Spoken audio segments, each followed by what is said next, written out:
ఇప్పుడు కొంతసేపు నేను చాలా క్లుప్తంగా కొన్ని మాటలు చెప్తాను. ఆ మాటలు మీ ఆధ్యాత్మికమైన జీవితంలో ఒక విప్లవాత్మకమైన మార్పును తీసుకొని రావాలని పరిశుద్ధాత్మని సహాయాన్ని నేను కూడా వేడుకుంటున్నాను. మంచిది, చాలా సంతోషం. నిర్గమకాండం 20వ అధ్యాయం 24వ వాక్యంలో ఒక చక్కటి మాట మీరు చదువుతారండి. మంటి బలిపీఠమును నా కొరకు చేసి దాని మీద నీ దహన బలులను, సమాధాన బలులను, నీ గొర్రెలను, నీ ఎద్దులను అర్పింపవలెను.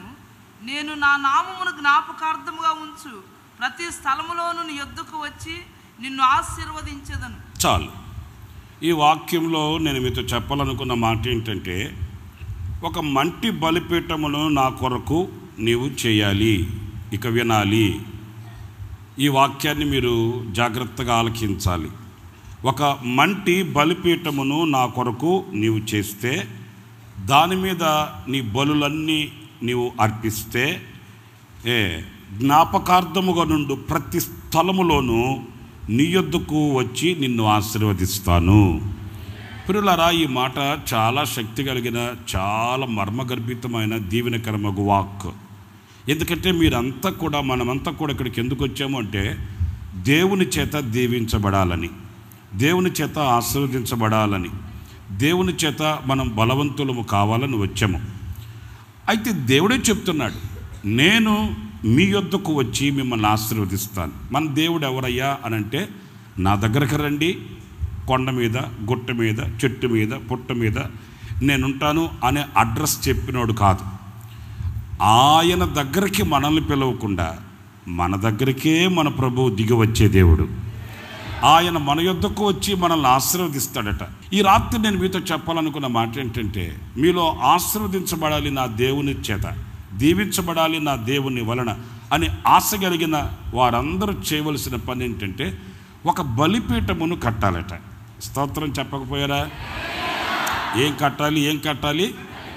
బలిపీఠము. ఒక మంటి బలిపీఠమును కట్టు. ఆ మంటి బలిపీఠము మీద నీవు అర్పించవలసిన బలి అర్పణలన్నీ నీవు దాని మీద అర్పించాలి. సమాధాన బలులు కానివ్వండి, గొర్రెలను కానివ్వండి, ఎద్దులను కానివ్వండి, నీవు ఆ బలిపీఠము మీద నీవు అర్పించిన ఎడల జ్ఞాపకార్థముగా నుండి ప్రతి స్థలములోనూ నేను నీ యొద్దకు వస్తాను. ఆయన వచ్చి నిన్ను ఆశీర్వదిస్తాడు, మనల్ని ఆశీర్వదిస్తాడు. అంటే ఆశీర్వదించబడాలని కోరిక కలిగిన ప్రతి ఒక్కరూ ఇప్పుడు చేయవలసింది ఏంటంటే, ఒక బలిపీఠమును కట్టాలి. బలిపీఠము అనేది చాలా విలువైనదండి. పరిశుద్ధ గ్రంథంలో మనం చదువుతాము. ఒకవేళ ప్రథమముగా ఈ బలిపీఠమును కట్టి బలి అర్పించింది ఒకవేళ మొట్టమొదటి వ్యక్తి నోవాహు అయినప్పటికీ కూడా, ఆ ఘనత నోవాహుకి దక్కినప్పటికీ కూడా, అనేక బలిపీఠములను కట్టిన ఘనత అబ్రహాముకు చెందుతుంది. అబ్రహాము అనేక బలిపీఠాలు కట్టాడు. ప్రారంభం నోవాహే ఒకవేళ ఆ బలిపీఠము యొక్క అనుభవాన్ని ప్రారంభించినప్పటికీ, అబ్రహాము పలు విధములుగా చాలాసార్లు బలిపీఠములు కట్టి ఆయన ఆ బలి అర్పించి బలిపీఠమును కట్టుటలో దేవునికి మెచ్చిన ఒక గొప్ప దైవజనుడు లేక ఒక భక్తుడు అని చెప్పడంలో ఎలాంటి సందేహమేమీ కూడా లేదు. అయితే ఈ బలిపీఠమును కట్టే విధానం మనం నేర్చుకోవాలి. ఆ బలిపీఠమును కట్టే నేర్పరితనాన్ని మనం నేర్చుకోవాలి. దేవునికి ఇంపైన ఒక బలిపీఠమును కట్టే వివేకమును మనం తెచ్చుకోవాలి. దేవునికి ఒక ఇంపైన బలిపీఠమును కట్టి ఇంపైన హోమముగా బలి అర్పించి ఆయనను ప్రీతిపరిచి, సంతోషపరిచి, ఉత్సాహపరిచి ఆయన చేతిలోని దీవెనలు మనం పొందుకునే ధారాళమైన విశాలమైన హృదయము కలిగిన వారు మనం కావాలి. అంటే ఈ రాత్రి మనం నేర్చుకోవలసిన దానిని నేర్చుకొని అవలంబించవలసిన దానిని కనుక అవలంబించగలిగితే, నిశ్చయముగా ఈ రాత్రి నీవున్న చోటికే నా దేవుడు దిగి వస్తాడు. నిశ్చయముగా నా దేవుడు నీవున్న చోటే తన హస్తం నీ మీద పెడతాడు. నిశ్చయముగా నా దేవుడు నీ కన్నీడు తుడుస్తాడు. నిశ్చయముగా నీ వెళ్ళేటప్పుడు దీవెనలతో నిన్ను సాగనంపుతాడు. ఈ రాత్రి నీవు దీవించబడే రాత్రిగా మలచబడుతుంది. ఈ రాత్రి నీవు ఆశీర్వదించబడే రాత్రిగా నా దేవుడు నీకు అనుగ్రహిస్తాడు. ఈ బలిపీఠమును ఎలా కట్టాలి అనేది కూడా ఆ కింద వాక్యంలో టూకీగా మనం చదువుకుంటూ వస్తే 20వ అధ్యాయంలో 25వ వాక్యంలో కూడా వ్రాయబడి ఉందండి. నీవు నాకు రాళ్లతో బలిపీఠమును చేయునప్పుడు మలచిన మలచిన రాళ్లతో దానిని కట్టకూడదు. ఏమైంది? అంత ప్రమాదం ఏమొచ్చేసింది ఏంటి? ఏమండి, నీవు నాకు బలిపీఠమును కట్టేటప్పుడు మలచిన రాళ్లతో బలిపీఠమును కట్టకూడదు, మలచని రాళ్లతో ఒక బలిపీఠమును కట్టమన్నాడు. అంటే అర్థం ఏంటంటే, రాళ్ళు ఉన్నాయి కదండి, అవి సృష్టి రాళ్ళు. ఇటుకలు వచ్చి మనం తయారు చేసుకుంటాం. రాళ్ళు సృష్టి అంటే విధించబడిన విధానం, లేకపోతే అనుగ్రహించబడిన విధానం. దానిని దేవుని ద్వారా అనుగ్రహింపబడిన దానిని, ఆయన నియమించిన దానిని మలచకూడదట. అంటే మనకు అనుకూలంగా దానిని మలుచుకొని, మీకు అర్థమైందా? ఒక రాయి ఉందనుకోండి, ఆ రాతిని రాతిగానే తీసుకుని వచ్చి బలిపీఠం కట్టాలి. అంతేగాని దానిని మనకు అనుకూలంగా మార్చుకొని అలాగా అవసరం లేదంట, ఇలాగా కూడా చేయొచ్చంట, అంత భక్తి అవసరం లేదంట, ఇంత భక్తి సరిపోతుందంట, అంత నిక్కచ్చిగా, అంత నిర్ధారణగా, అంత ప్రతిష్టతతో, అంత పగడబందీగా మనం చేయాల్సిన అవసరం లేదంట. కంప్యూటర్ కాలం కనుక, కాస్త మనం కాలజ్ఞానం తెలుసుకున్నాం కనుక, విజ్ఞాన శాస్త్రంలో మనం కాస్త ముందడుగు వేసాం కనుక ఇంత భక్తి అవసరం లేదు, ఇలాగో కూడా చేయొచ్చట అని ఈ రోజున పలు విధాలైన వంచనకరమైన బోధలు మనం వింటున్నామండి. నేను చెప్పేది మీకు అర్థమవుతుందా? పలు విధాలైన అనుకూలమైన పద్ధతుల్లో వాక్యాన్ని మలుచుకొని, క్రమాన్ని మలుచుకొని, ఉపదేశాన్ని మలుచుకొని, సత్యవాక్యాన్ని మలుచుకొని, వాళ్ళకి సులువైన పద్ధతులలో, అర్థమవుతుందా, వాళ్ళకి అనుకూలమైన పద్ధతుల్లో మార్చుకొని వాళ్ళు బలిపీఠమును కట్ట సాహసిస్తున్నారట. దేవుని వాక్యం అంటుంది, నేను కోరుకున్న బలిపీఠము ఎలా ఉండాలంటే, అది మలచిన రాళ్లతో కట్టబడకూడదు, నీకు అనుకూలమైన పద్ధతుల్లో కట్టకూడదు, నీకు అనుకూలమైన బోధగా మలుచుకొని ఆ దిశగా నువ్వు ఆశీర్వదించబడాలని, దీవించబడాలని నువ్వు ప్రయత్నం చేయకూడదు. నేను నిన్ను దీవించాలి అని అనుకుంటే, నేను నిన్ను ఆశీర్వదించాలి అని అనుకుంటే, రాళ్లతో, ఆ మలచని రాళ్లతో నీవు బలిపీఠమును కట్టి, అప్పుడు దాని మీద నీవు బలిపీఠం మీద బలిని అర్పించాలి. అప్పుడు నేను నీ యొద్దకు వచ్చి నిన్ను ఆశీర్వదిస్తాను అన్నాడు. స్తోత్రం కలుగును గాక. మీరు అబ్రహాం కట్టిన బలిపీఠాలు చూడండి, చాలా స్పష్టంగా దైవ చిత్తానుసారంగా, దైవ సంకల్పానుసారంగా దేవునికి ఇంపైన బలిపీఠములు కట్టి ఆశీర్వదించబడిన వ్యక్తుల్లో మొదటివాడు అబ్రహాం. ఇంకా నేను ఒక్క మాట చెప్పాలంటే, అబ్రహాము బలిపీఠమును కట్టడానికి రాళ్లతో కట్టాడు, నివసించడానికి గుడారాన్ని కట్టుకున్నాడు. మీకు అర్థమైందండి? నివసించడానికేమో గుడారాన్ని కట్టుకున్నాడు, బలి అర్పించడానికేమో రాళ్లతో బలిపీఠాన్ని కట్టాడు. రాళ్లతో ఇల్లు కట్టుకోలేదు, ఉండడానికేమో గుడారం చాలు, బలిపీఠానికి మాత్రం రాళ్ళు కట్టాడు. అంటే దైవ సంబంధమైనది శాశ్వతంగా ఉండాలి. ఈ నివాసం అనేది ఇది అల్పకాలమైనది, ఇది కొంతకాలమే నేను నివసించేది. నేను ఎక్కువ కాలం ఈ లోకంలో ఉద్దేశించట్లేదు. దేవుడు దేనికి శిల్పియు నిర్మాణకుడై ఉన్నాడో ఆ పునాదులు కలిగిన పట్టణానికి నేను చేరుకోవాలి, నాకు గుడారం చాలు. కానీ బలిపీఠం మాత్రం ఇది నిత్యము ఉండాలి, ఇది శాశ్వతంగా ఉండాలి, తరతరాలకి దీవెనను తీసుకొని రావాలి అని బలిపీఠాన్నేమో రాళ్లతో కట్టాడు, తనకు నివాసమేమో గుడారంతో చేసుకొని తాత్కాలికంగా ఆయన జీవించిన దినములలో దీవెన పొందుకొని ఆ దీవెనను తరతరాలకు మిగలబెట్టి ఆయన అట్టిపెట్టి మనందరికీ పరిచయం చేసి వెళ్ళిపోయాడు. ఈ రాత్రి నా ప్రియమైన సహోదరులారా, మనం అందరము కూడా మన పితరుడు అబ్రహాం బలిపీఠమును కట్టి ఆయన దీవించబడ్డాడు. మరి మన బ్రతుకులలో కూడా ఆయన కట్టిన ఆ బలిపీఠము యొక్క అనుభూతి, ఆయన కట్టిన బలిపీఠముల యొక్క ఛాయలు, లేక ఆయన బలిపీఠమును కట్టి దీవించబడిన ఆ పవిత్రమైన మార్గములను మనం కూడా వివేచించి ఆలోచించి ఆ దిశగా మనం తీర్మానం చేసుకొని ఆ అనుభూతిలో మనం కూడా దీవించబడిన ప్రజలముగా మనము మలచబడాలి, మార్చబడాలి. చాలామంది చూడండి, వస్తుంటారు, కూర్చుంటారు, వాక్యం వింటుంటారు. ఇక నేను అలా చెప్తే మీరు బాధపడకండి, ఇక నోట్సులు రాసేసుకుంటారండి. ఒక్క పొల్లు కూడా పోనివ్వరు. ఇక చెప్పే మాట కూడా రాసేసుకుంటారు. ఇంకా ఎక్కువైతే నేను చెమట పుట్టి మొహం దురుసుకున్న సంగతి కూడా రాస్తాడు దాంట్లో. దేంట్లో? ఆ నోట్బుక్లో. అయితే విచిత్రమైన సంగతి ఏంటంటే రాసుకున్నది నోట్బుక్కు పరిమితమైపోతుంటుంది, కానీ విన్న వాక్యానికి పరివర్తన మాత్రం కనిపించదు. ఈ రాత్రి మీరు అలా కాదు, వినిన ఈ వాక్యానికి మీలో ఒక పరివర్తన కలగాలి. ఈ రాత్రి మీరందరూ కూడా పశ్చాత్తాపమైన మనసుతో పడిపోయిన మీ బలిపీఠములను మరలా లేవనెత్తబడాలి, మరలా బలిపీఠాలు కట్టబడాలి, మరలా అందులో హోమము అర్పింపబడాలి, అందులో మరలా దేవునికి ఇంపైన సువాసన, ఆఘ్రానించు సువాసన మరల వెదజల్లబడాలి. నా దేవుడు మీ యొక్క బలిపీఠము మీద వెదజల్లబడి ఆ సువాసనను ఆఘ్రానించి ఈ రాత్రి వేకువ కాకమునిపే మన కొరకు ఆయన దిగి రావాలి, అద్భుతాలు మన మధ్యలో చేయగలగాలి. ఈ రాత్రి మీ హృదయంలో ఉన్న అభిలాష తీర్చబడాలి, మీ గుండె నిండా ఆనందంతో మీరు తిరిగి వెళ్ళాలి. అబ్రహాం జీవితంలో చూస్తే మీకు 1, 2, 3 బలిపీఠాల గురించి చెప్పి ముగించేస్తాను చాలా క్లుప్తంగాను.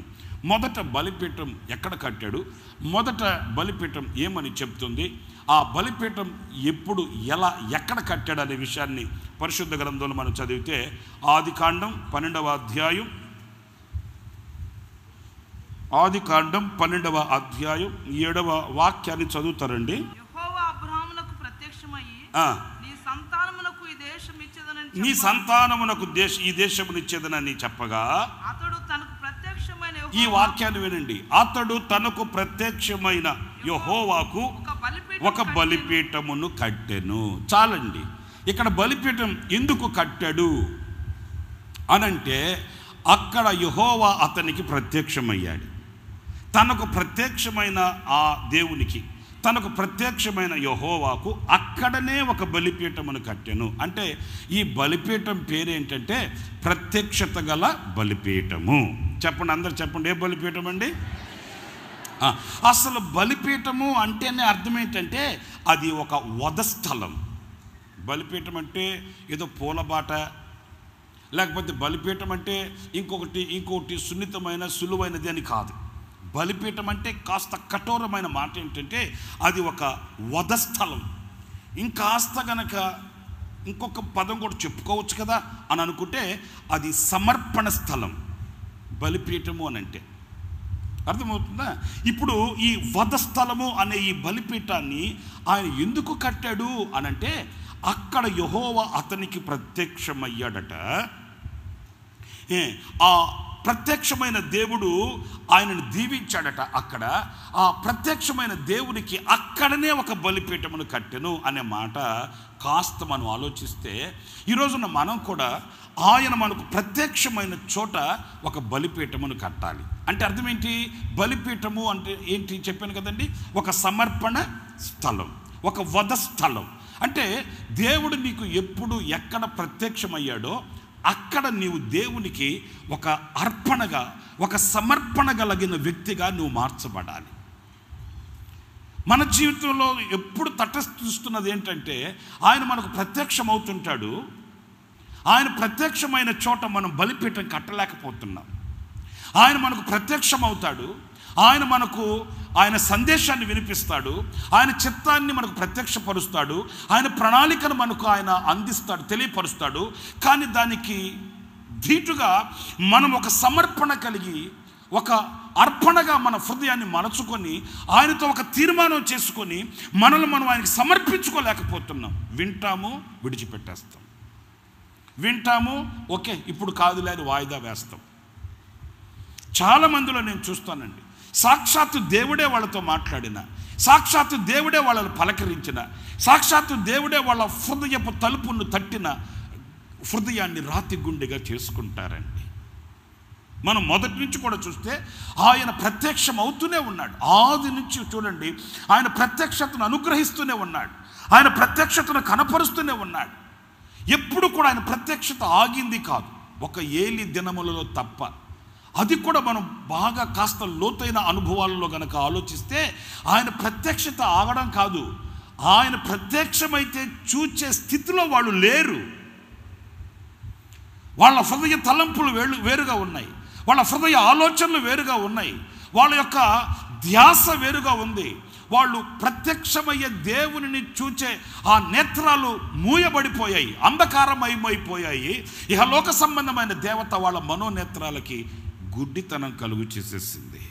అందుకే దీపములు ఆరిపోక మునుపు బలిపీఠం దగ్గర పడుకొని ఉన్న సొలొమోను చిన్నవాడు, చాలా చిన్న వయసు కలిగినవాడు. ఆ చిన్నవానికి దేవుని స్వరం వినబడింది.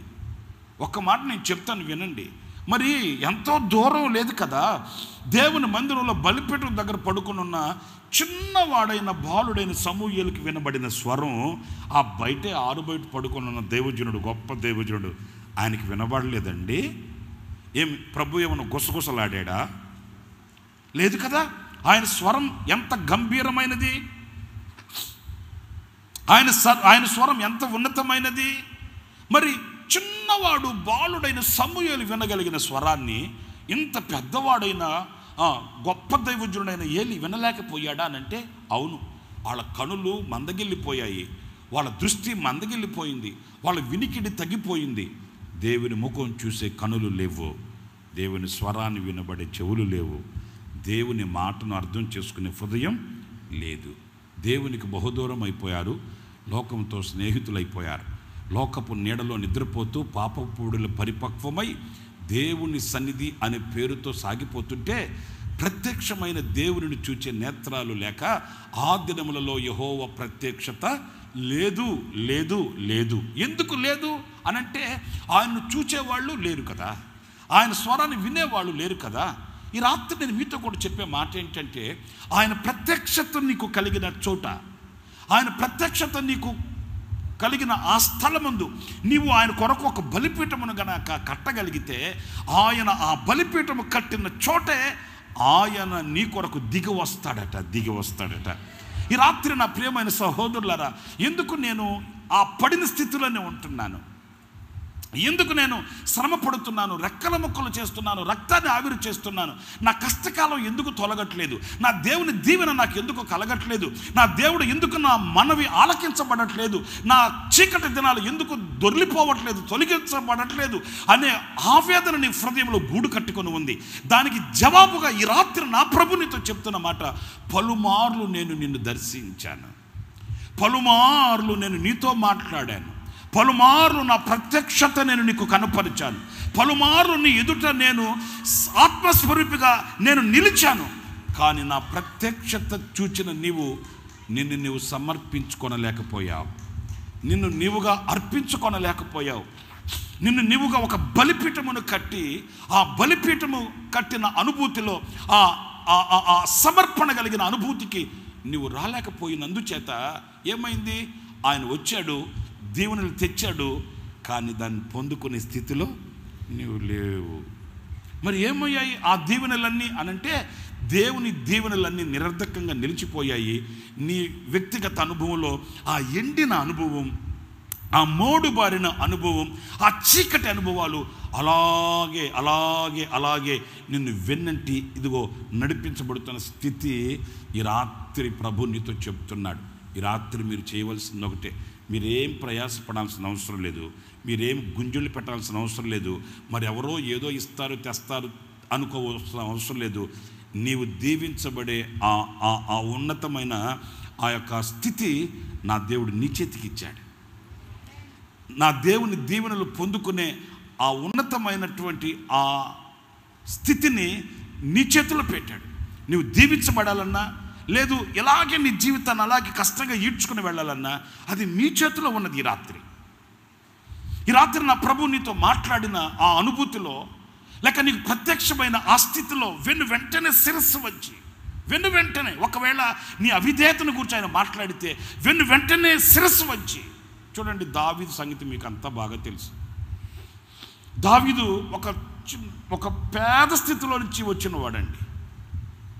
గొర్రెల కాపరి, పెద్ద మందేమి కాదు, చిన్న గొర్రెల కాపరి. మేము యెరూషలేము వెళ్ళినప్పుడు బెత్లెహేములో మరి దావీదు గొర్రెలను మేపిన ఆ స్థలానికి తీసుకొని వెళ్ళి చూపించారు మాకు. ఒకవేళ యెరూషలేముకి వెళ్ళి వచ్చిన వాళ్ళు మీరు చూస్తుంటారు అనుకుంటాను. బెత్లెహేములో దావీదు గొర్రెలు మేపిన స్థలానికి మేము చూసామండి. కొండలు ప్రాంతం పచ్చగా ఉంటుంది. గైడ్ మాతో చెప్పాడు, ఈ ప్రాంతంలో మేసిన గొర్రెలకి ఈ ప్రాంతంలో ఉన్న గొర్రెలకి యెరూషలేములో చాలా విలువ ఉంటుందండి, రేట్ ఎక్కువ అండి. అట్లాగని ఎందుకనంటే ఈ కొండ ప్రాంతాల్లో మేసిన ఈ గొర్రెలు టేస్ట్ ఎక్కువగా ఉంటాయి, ఉన్ని ఎక్కువగా ఉంటుంది, బలంగా ఉంటాయి అని ఆయన గొర్రెల మందను చూపించినప్పుడు నిజమే అవి గొర్రెల్లాగా లేవు, గొన్నెనుగుల్లాగా ఉన్నాయి. అందుకే కాబోలు దావీదు అన్నాడు, పచ్చిక గల చోట్ల నన్ను పరుండ చేస్తాడు, శాంతికరమైన జలముల యొద్ద నడిపిస్తాడు, ఊపిరాడని తిండి పెడతాడు, ఊరంతా ఊరేగిస్తాడు అని చెప్పాడు కదా. ఎందుకు చెప్పాడంటే అక్కడున్న పరిస్థితి అట్లాంటిది. మరి అక్కడ ఒక చిన్న మంద కాపరిగా ఉన్న దావీదుని తీసుకుని వెళ్ళి దేవుడు రాజుగా చేశాడండి. చరిత్రలో నమ్మశక్యం కానీ ఒక నిజం, ఇది నగ్న సత్యం. ఎందుకంటే ఒక గొర్రెల కాపరిని తీసుకుని వెళ్ళి రాజును చేయడం అంటే ఇది చాలా కష్టతరమైంది. ఎందుకంటే ఒక రాజ్యాన్ని పరిపాలించాలి, ఒక దేశాన్ని పరిపాలించాలంటే రూల్స్ అండ్ రెగ్యులేషన్స్ తెలిసి ఉండాలి, చట్టం తెలిసి ఉండాలి. అవును కదండి. ఏమి తెలియకుండా ఒక మంద కాపరిని తీసుకుని వెళ్ళి రాజును చేసేస్తే, ముఖ్యమంత్రిని చేసేస్తే, ప్రధానమంత్రిని చేసేస్తే ఏం చేస్తాడు రేపటి రోజున? హే డ్ర సో హే హే హే అన్నాడు అనుకోండి, ఈడెవడరా వావు ఇక్కడ కూర్చొని గేదెలు మేపినట్టు మేపుతున్నాడు ఏంట్రా అంటారు కదండి. మరి ఏమి చూసి ఎంత చేయాలని దేవుడు ఆ గొర్రెల కాపురం తీసుకుని వెళ్ళి అక్కడ పెట్టాడు, రాజసింహాసనం మీద పెట్టాడు అంటే దేవునికి తెలుసు. ఏం తెలుసు అనంటే ఇతనిని నేను ఎంత దీవించినా, ఎంత ఆశీర్వదించినా ఇతడు ఆ ఆశీర్వాదానికి యోగ్యుడు అని దేవుడు అతను గొప్ప స్థితిలో పెట్టాడు, ఉన్నత స్థితిలో పెట్టాడు. అయితే ఇంకొక మాట చెప్తాను వినండి. ఆ ఉన్నత స్థితికి ఎక్కిన వానిలో ఒక బ్లాక్ డాట్, ఒక చిన్న మచ్చ పడింది. దేవుడు కూడా చెప్పాడు అదొక్కటి తప్ప దావీదు మిగతా అన్నింటిలో వెరీ వెల్, అతడు నా హృదయానుసారుడు. ఆ ఒక్క విషయంలో, ఆ విషయంలోనే కాస్త మన గనక విశదీకరంగా తెలుసుకుంటే తాను చేసింది తప్పే, తాను చేసింది అక్రమమే, తాను చేసింది దేవునికి విరోధమైన కార్యమే. అయితే ప్రియులరా, దేవుడు అతనికి ప్రత్యక్షమైనప్పుడు, దైవజనుని ద్వారా అతనిని హెచ్చరించినప్పుడు, అతనిలో ఉన్న బలహీనతను గూర్చి ఆయన అతనిని గద్దించినప్పుడు వెంటనే తను అప్పగించేసుకున్నాడండి. చూసారండి, ఆయన ప్రత్యక్షమైన వేళ మనం ఒక బలిపీఠం కట్టడం అంటే ఏంటి? ఆయన ప్రత్యక్షమైన చోటే మనల్ని మనం బలిపీఠం కట్టే ఆ స్థితికి దిగాలి అంటే ఏంటంటే అక్కడే, ఆ స్థలమందే, అప్పుడే మనము ఆయనకి సరెండర్ అయిపోవాలి. లేకపోతే ఆయన మాటకు విధేయులమై ఆయన మాటని ఘనపరిచి అక్కడ మనము ఒక అర్పణగా మార్చబడిపోయే ఆ విశాలమైన హృదయం కలవారం కావాలండి. దావీదు వెంటనే అన్నాడు, అయ్యా నేను పాపం చేశాను, నిజమే, నేను చేసింది కరెక్టు, నేను నీతిమంతుడిని, నేను రాజుని, నేను ఫోజుని, నేను గాజుని నేను అనట్లే, నేను చేసిన సంగతి మాత్రం వాస్తవమే. మీరు ఏ పనిష్మెంట్ ఇస్తే ఆ పనిష్మెంట్కి నేను సిద్ధంగా ఉన్నాను. నన్ను శిక్షిస్తావా శిక్షించు, నన్ను కొడతావా కొట్టు, నన్ను బాధిస్తావా బాధించు, నేను చేసిన దానికి నేను తల వంచుతున్నాను. ప్రియులారా, దేవుడు నీకు ఎక్కడ ఆయన తన వాక్కు ద్వారా, లేక ఆయన స్వరము ద్వారా, లేక దైవ సేవకుల ద్వారా ఏ రీతిగా నా దేవుడు నిన్ను దర్శించాడో ఆ దర్శించిన ఆ చోటే అక్కడే ఒక బలిపీఠమును కట్టిన అనుభూతిలో దేవునికి శిరస్సు వంచిన ఆ స్థితికి నీవు దిగి వస్తే అక్కడే దాచబడి ఉందండి దైవ దీవెనలన్నీ. మనం ఏమనుకుంటామంటే, మనం ఒప్పుకుంటే, ఈ సమయంలో మనం మౌనంగా ఉంటే అర్థమవుతుందా, మనం చేతగాని వాళ్ళం అవుతామేమో. విన్న వాళ్ళంతా ఏమనుకుంటారు, ఏదో చేశాడు రాయుడు అందుకే మౌనంగా ఉన్నాడు, అలాంటి వాడికి ఇట్లాగా కావాలే అని తీర్పులు తీరుస్తారేమో అని మనం ఈ రీతిగా ఆలోచిస్తామండి. కానీ దావీదు అంత గొప్ప ఉన్నత స్థితిలో ఉండి కూడా అలా ఆలోచించలేదండి. ఆయన దర్శించిన ఆ కాలంలో, ఆ దర్శించిన ఆ సమయాన ఇది నా దేవుని ప్రత్యక్షత, నా దేవుడు నన్ను దర్శించిన కాలం, నా దేవుడు నా హృదయాన్ని ఎరిగి ఆయన నాతో మాట్లాడుతున్న సమయం, ఈ సమయాన్ని నేను దాటి విడుచుకోకూడదు, ఈ సమయాన్ని నేను దాటిపోకూడదని తనను తానుగా ఒక అర్పణగా దేవుని మాటకి విధేయుడై అప్పగించుకున్నాడు. ఒక మాట చెప్పనా, ఒకవేళ దేవునికి విరోధమైన కార్యమే చేసినా, దేవునికి ఆయాసకరమైనటువంటి పనే చేసినా, అతడు వినయ విధేయతలతో ఒప్పుకొని విడిచిపెట్టాడు కనుక అతడు ఏమయ్యాడండి? కనికరింపబడ్డాడు, కృపకు పాత్రుడయ్యాడు, దైవ దీవెనకు అతడు మరలా నడిపించబడ్డాడండి. ఈ రాత్రి నా ప్రియమైన సహోదరులారా, నీ స్థితిని నా ప్రభు నీకు కనపరిచినప్పుడు, వాక్యరీతిగా నా ప్రభు నీ ఎదుట నిలిచినప్పుడు, ఆయన హృదయ మాట నీవు విన్నప్పుడు, నీవు ఎంతగానైతే ఆయనకి శిరస్సు వంచి అంగీకరించి నిన్ను నువ్వు ప్రభువుకు అప్పగించుకుంటావో, ఆ అప్పగించుకొని ఆ చోటే నా దేవుడు నిన్ను దీవించడానికి దిగి వచ్చి నిన్ను ఆశీర్వదించే దేవుడు అనే సంగతి నువ్వు మర్చిపోకూడదు. ఈ రాత్రి మీరు అదే చేయాలి. ఒకవేళ ఇంతవరకు దాట వేసుకుంటూ ఆ కాలం ఉందలే, ఆ వయసు ఉందలే, ఆ డబ్బు ఉందలే, ఆ జనం ఉన్నారులే, నాకు అన్నీ ఉన్నాయిలే, అన్నీ పోయిన తర్వాత కాలు కీలు కుంటుపడ్డ తర్వాత కుంకుమంచం ఎక్కిన తర్వాత కదా ప్రభు కావాల్సింది మనకు. ఆ మనోళ్ళు కొంతమంది ఆ ధోరణిలోనే ఉంటారండి. అన్ని ఉన్నంత వరకు, అంత ఉన్నంత వరకు దేవుని వైపు చూడరు, దేవుని మాటకు లోబడరండి. వాళ్ళ ధోరణి ఏంటంటే ఏదో ఒకటి కుంటుపడాలి కదా, దేవుని దగ్గరికి వెళ్ళి మనము ప్రార్థించుకునే సమయం రావాలి కదా, అది రాకపోతే మనం వెళ్ళడం ఎందుకు అని గర్వమనే గుర్రం ఎక్కి అహంకారపు మత్తుతో, అబ్బో డబ్బు ఎత్తుతో మనకు వాళ్ళు భూలోకంలో కనబడరండి. భూమి కంటే ఒక 6 అడుగులు ఎత్తు నడుస్తుంటారు కొంతమంది. మనం గనక వాళ్ళకి బైబిల్ గురించి చెప్పినా, దేవుని మాటల గురించి చెప్పినా మనల్ని ఎర్రోళ్ళలాగా చూస్తారు వాళ్ళు. ఒకరోజు వస్తుంది. ఏ రోజు అంటే చెప్పండి, పక్కన సీసాకాయ స్టాండ్ పెట్టి సీసాకాయ పెడతారు, వైర్ తీసుకొని వచ్చి చేతికి పెడతారు, టిక్కు టక్కు టిక్కు టక్కు టిక్కు టక్కు అని కౌంటింగ్ పడుతుంటుంది అక్కడ. అప్పుడు చెప్తారు, ప్రభువా నాయనా యేసునాథ స్వామి ఎక్కడున్నావయ్యా? యేసయ్య అంటాడు, నేను ఇక్కడ ఉన్నా, నువ్వు ఎక్కడున్నావు నాయనా? నేను గవర్నమెంట్ హాస్పిటల్లో ఉన్నా అని చెప్తాను. అంతేగాని వయసు ఉన్నప్పుడు, డబ్బు ఉన్నప్పుడు, సమయం ఉన్నప్పుడు, అవకాశం ఉన్నప్పుడు రారు. ఈ రోజున అనేక సందర్భాలలో అనేకులు మరణానికి ఆహుతి కావడానికి, లేకపోతే చీకటి అనుభవాలకి ఆహుతి కావడానికి, జీవితంలో ఉండవలసిన రమ్యతను పోగొట్టుకోవడానికి గల కారణం ఏంటంటే దేవుడిచ్చిన అవకాశాన్ని పోగొట్టుకోవడం, దేవుడిచ్చిన ఆ యొక్క తరుణాన్ని పోగొట్టుకొని చేజార్చుకొని కాలం అతీతమైన తర్వాత గగ్గోలు పెట్టి ఏడుస్తారు. ప్రయోజనం ఏమీ కనిపించదండి. ఈ రాత్రి నా ప్రియులారా, మీ హృదయాన్ని నీళ్ల వలె కుమ్మరించుకోండి.